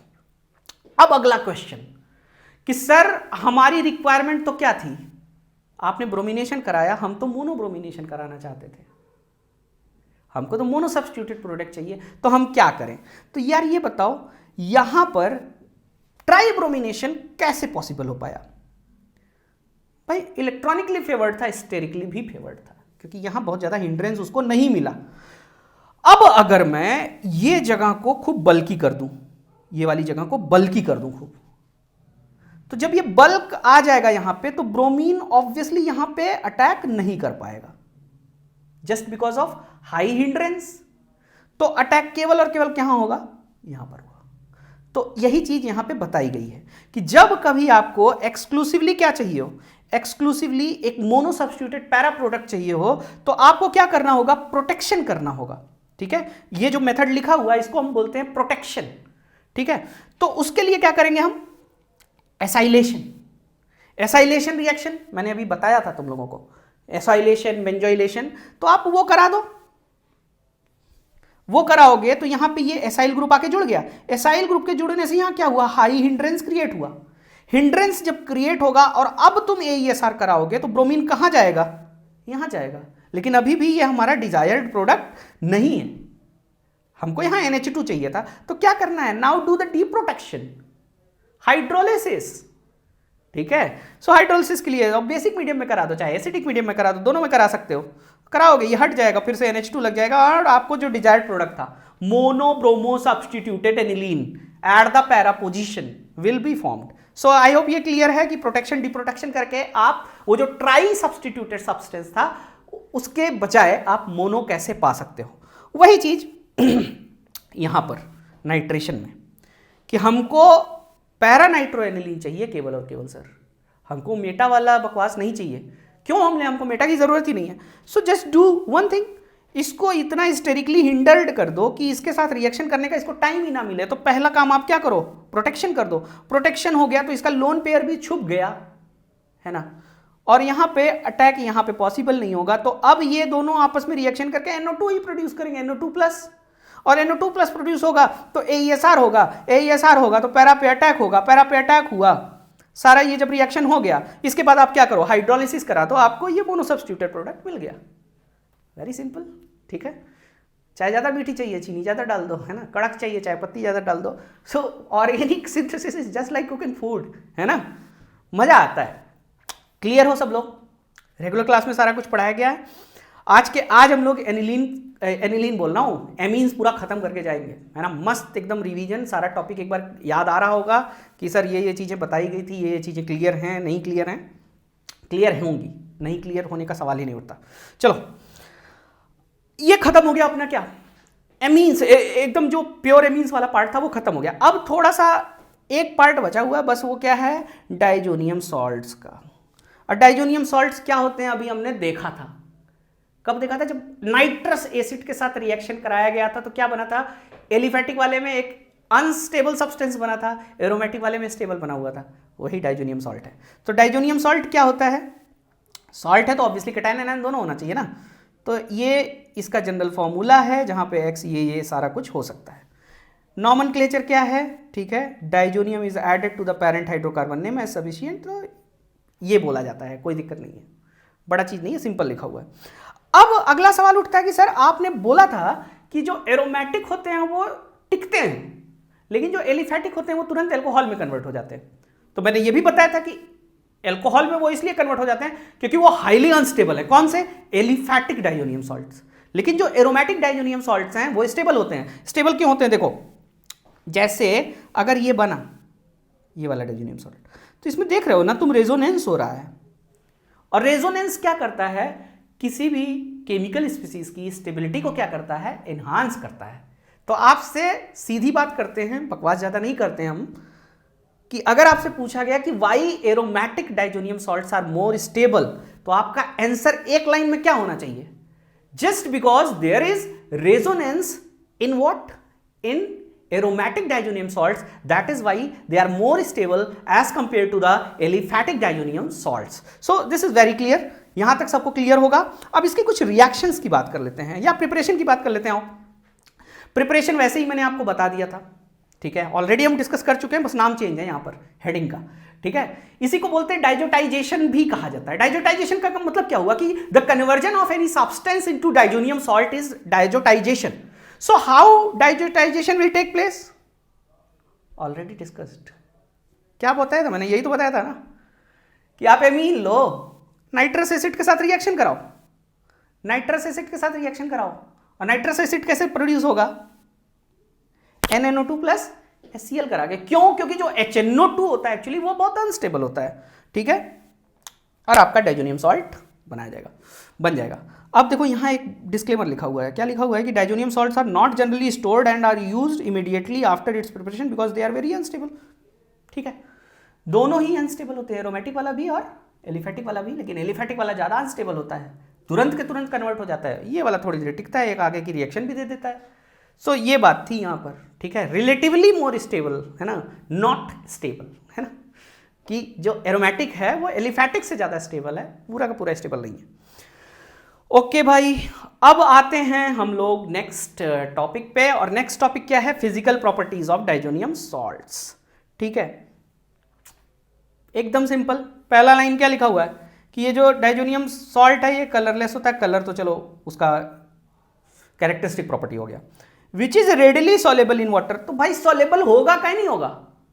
सॉलेबल होने के लिए क्या चाहिए? पानी है क्या? What is water? Water is a polar solvent, और डाइजोनियम सॉल्ट प्लस माइनस आयनिक है ना, सो आयनिक है तो वो पोलर में अच्छे से क्या हो जाएगा? डिसॉल्व हो जाएगा। So that is why it is readily soluble in water, okay. अब लेकिन जो बेंजीन डाइजोनियम फ्लोरोबोरेट होता है, ठीक है, is insoluble in water and stable at room temperature. तो उसका रीजन ये होता है कि उसमें आयनिक कैरेक्टर उतना ज्यादा नहीं होता है। तो आप केवल ये याद रखिएगा कि ये वाला इनसॉल्युबल है वाटर में, केवल एक ये डाइजोनियम सॉल्ट होता है जो इनसॉल्युबल होता है। तो एग्जाम में इन्हीं सब में से पूछा जा सकता है कि which of the following diazonium salts is not soluble in water, so you will remember the name, ठीक है। अब देखो डाइजोनियम सॉल्ट्स की केमिकल रिएक्शंस, तो बहुत फेमस रिएक्शन लिखी हुई हैं। इनके मैकेनिज्म में आपको नहीं घुसना है, परेशान होने की बिल्कुल भी जरूरत नहीं है, जहां जरूरत होगी मैं आपको बता दूंगा। तो आप कोई भी डाइजोनियम सॉल्ट लीजिए, ठीक है, और Cu2Cl2 डालिए, CuBr2 HBr डालिए, या CuCN KCN डालिए। इनके जो एनायनिक पार्ट हैं ये जैसे Cl minus, Br minus, Cn minus, ये क्या करते हैं? नाइट्रोजन को रिप्लेस करा देते हैं, नाइट्रोजन गैस के फॉर्म में निकल जाता है, और ये उस पोजीशन पे क्या कर जाते हैं? सब्स्टिट्यूट कर जाते हैं। सो इस रिएक्शन को, नेम रिएक्शन को किस नाम से जाना जाता है? Sandmeyer reaction. अगर ये रिएजेंट्स यूज हो रहे हैं, so this will be known as Sandmeyer reaction, और they are readily use for the preparation of aryl halides. Sandmeyer use किया जाता है एराइल हैलाइड्स को प्रिपेयर करने में। जैसे कभी कभी कन्वर्जन पूछ लेता है, कन्वर्जन में क्या पूछेगा कि यार तुमको हमने एनिलीन दे दिया है, एनिलीन से जरा हमको क्लोरोबेंजीन बना के दिखाओ। सो अब यार एनिलीन पे डायरेक्टली सब्स्टिट्यूशन तो नहीं होगा, याद आया कुछ? एनिलीन पे डायरेक्टली सब्स्टिट्यूशन नहीं होगा, तो नहीं होगा तो क्या करेंगे? तो हम एनिलीन को पहले डाइजोनियम में बदलेंगे, फिर डाइजोनियम का क्या करा देंगे? सैंडमेयर करा देंगे, काम हो गया, ठीक है। सो सैंडमेयर बहुत अच्छी रिएक्शन है और स्ट्रेटेजिकली यूज की जाती है बहुत सारे ऑर्गेनिक कन्वर्जन्स में, ओके। हाँ, आयोडाइड आयन अगर आपको बनाना है तो आपको क्या करना होगा? इसमें KI डालना होगा, और ये रिप्लेस करके क्या करवा देगा? आयोडोबेंजीन बना देगा। लेकिन इस रिएक्शन को सैंडमेयर नहीं कहते हैं, सैंडमेयर ने खाली जो ये बताया हुआ है इसको सैंडमेयर रिएक्शन कहा जाएगा। बाकी आप अपने मन से नहीं कि डाइजोनियम में ये रिप्लेस करा के ये लगा दिया तो ये भी सैंडमेयर है वो भी सैंडमेयर है, नहीं, ये सैंडमेयर नहीं है। लेकिन हाँ, डाइजोनियम सॉल्ट्स की रिएक्शन है जिसमें रिप्लेसमेंट ऑफ नाइट्रोजन इन्वॉल्व है। फ्लोराइड आयन अगर आपको डालना है तो आपको क्या ऐड करना होगा? HBF4 ऐड करिए, HBF4 ऐड करेंगे और उसको थोड़ा सा हीट भी करिएगा क्योंकि ये थोड़ा सा ज़्यादा क्या होगा? स्टेबल होगा, ठीक है। अब फ्लोरोबेंजीन बन जाएगा, लेकिन अभी भी this is not Sandmeyer reaction. Clear? और देखो हाइड्रोजन के रिप्लेसमेंट के लिए आप क्या क्या कर सकते हो, आप H3PO2 भी यूज कर सकते हो, आप एल्कोहल का भी यूज कर सकते हो। मतलब आपको अगर डाइजोनियम बेंजीन डाइजोनियम क्लोराइड से या बेंजीन डाइजोनियम सॉल्ट से बेंजीन बनाना है, so you can use these two reagents as well. ठीक है? हाइड्रोक्सिल ग्रुप अगर आपको इंट्रोड्यूस करना है, सीधा पानी डालो, ठीक है, but this is not Sandmeyer reaction. ठीक है? नाइट्रो ग्रुप का इंट्रोडक्शन कराना है तो क्या करोगे, पहले ये फ्लोरोबोरिक एसिड डालो, फिर NNO2 और कॉपर के प्रेजेंस में इसको हीट कर दो, हीट कर दोगे, this will get converted into NO2। Again this is involve, क्या इन्वॉल्व हो रहा है यहाँ पर, रिप्लेसमेंट ऑफ NO2 यूज हो रहा है। ठीक है? नाइट्रो एनिलीन से अगर आपको नाइट्रो बनाना हो तो आप इस पाथवे से जा सकते हो, लेकिन this is again not Sandmeyer reaction. और एक रिएक्शन होती है जहां ज्यादातर बच्चे कंफ्यूज करके आ जाते हैं कि which of the following is not Sandmeyer reaction. अब तुमको यहां ध्यान रखना है कि सैंडमेयर में जो यूज हुआ है ना, वो Cu2Cl2/HCl है, Cu2Br2 होगा, Cu2Br2/HBr है, CuCN/KCN है। ठीक है? और यहां पे क्या यूज हो रहा है, कॉपर HCl है, यहां पे क्या है, कॉपर HBr है। ठीक है? प्रोडक्ट एकदम इंड प्रोडक्ट सेम बन रहा है, इनिशियल प्रोडक्ट भी सेम है, लेकिन अगर रिएजेंट ये है तो आप उसको सैंडमेयर नहीं बोलोगे, उसको क्या बोलते हैं, गेटरमान रिएक्शन बोलते हैं। ठीक है? Everyone is clear up to this point? I hope यहां तक क्लियर होंगे सब लोग। अब आते हैं reaction involving retention of diazo group. ये आखिरी रिएक्शन है, बहुत आराम से पढ़ते हैं। जब डायजो ग्रुप का रिटेंशन हो जाता है ना, तो इस तरीके के कुछ कंपाउंड्स बनते हैं। देखो ऐसा कुछ बनता है, ऑब्वियसली उसका जब आप रिटेंशन कराओगे तो ऐसा कुछ बनेगा। ठीक है? इसको एजो डाई या इसको एजो कंपाउंड्स बोलते हैं। अभी आगे मैं और डिटेल में घुसता हूं, एजो कंपाउंड्स बोलते हैं। और ये जो रिएक्शंस होती हैं इनको हम कपलिंग रिएक्शन बोलते हैं। ठीक है? Coupling reaction yields azo compounds in which both aromatic rings are joint, NN bond are called azo compounds. ठीक है? ये कई बार पूछा हुआ है, इसलिए इस पे मैं इतना जोर दे रहा हूं। ठीक है? कि एजो कंपाउंड्स क्या होते हैं, और एजो कंपाउंड जितने भी होते हैं they are coloured. So if they are coloured they will be used in the formation of what, they will be used in the formation of dyes. है ना? जितनी तुम डाई वगैरह यूज करते हो, मोस्ट ऑफ द जो dyes होती हैं वो एजो कंपाउंड्स होते हैं, एजो डाई बोलते हैं उनको। ठीक है? तो देखो ये होता कैसे है, आखिर ये एजो कपलिंग हुई कैसे, लेट अस सी।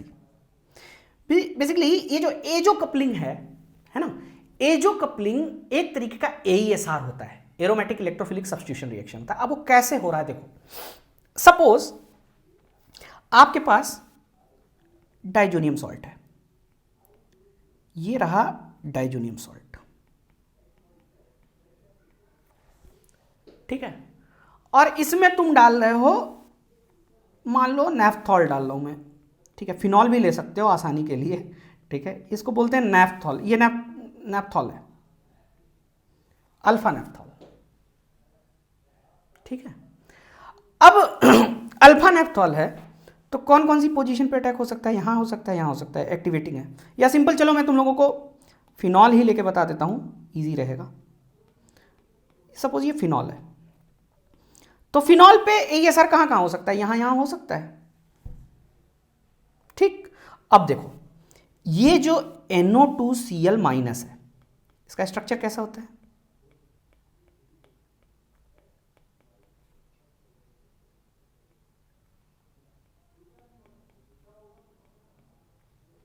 ठीक है? ऐसा स्ट्रक्चर है। तो ये जब ऐसा स्ट्रक्चर होगा तो अब होगा क्या, देखो ये इधर जाएगा, इस पे पॉजिटिव चार्ज आएगा और ये इस पोजीशन से अटैक कर देता है, फिर वो AESR वाले चारों स्टेप होते हैं। ठीक है? चारों स्टेप मैं यहां नहीं लिख रहा हूं, तो चारों स्टेप होंगे तो अल्टीमेटली क्या बन गया, N डबल बॉन्ड N यहां से लगा और ये बन गया। एक पॉसिबिलिटी ये भी थी कि यहां से लग जाता, तो ये भी प्रोडक्ट पॉसिबल है। देखो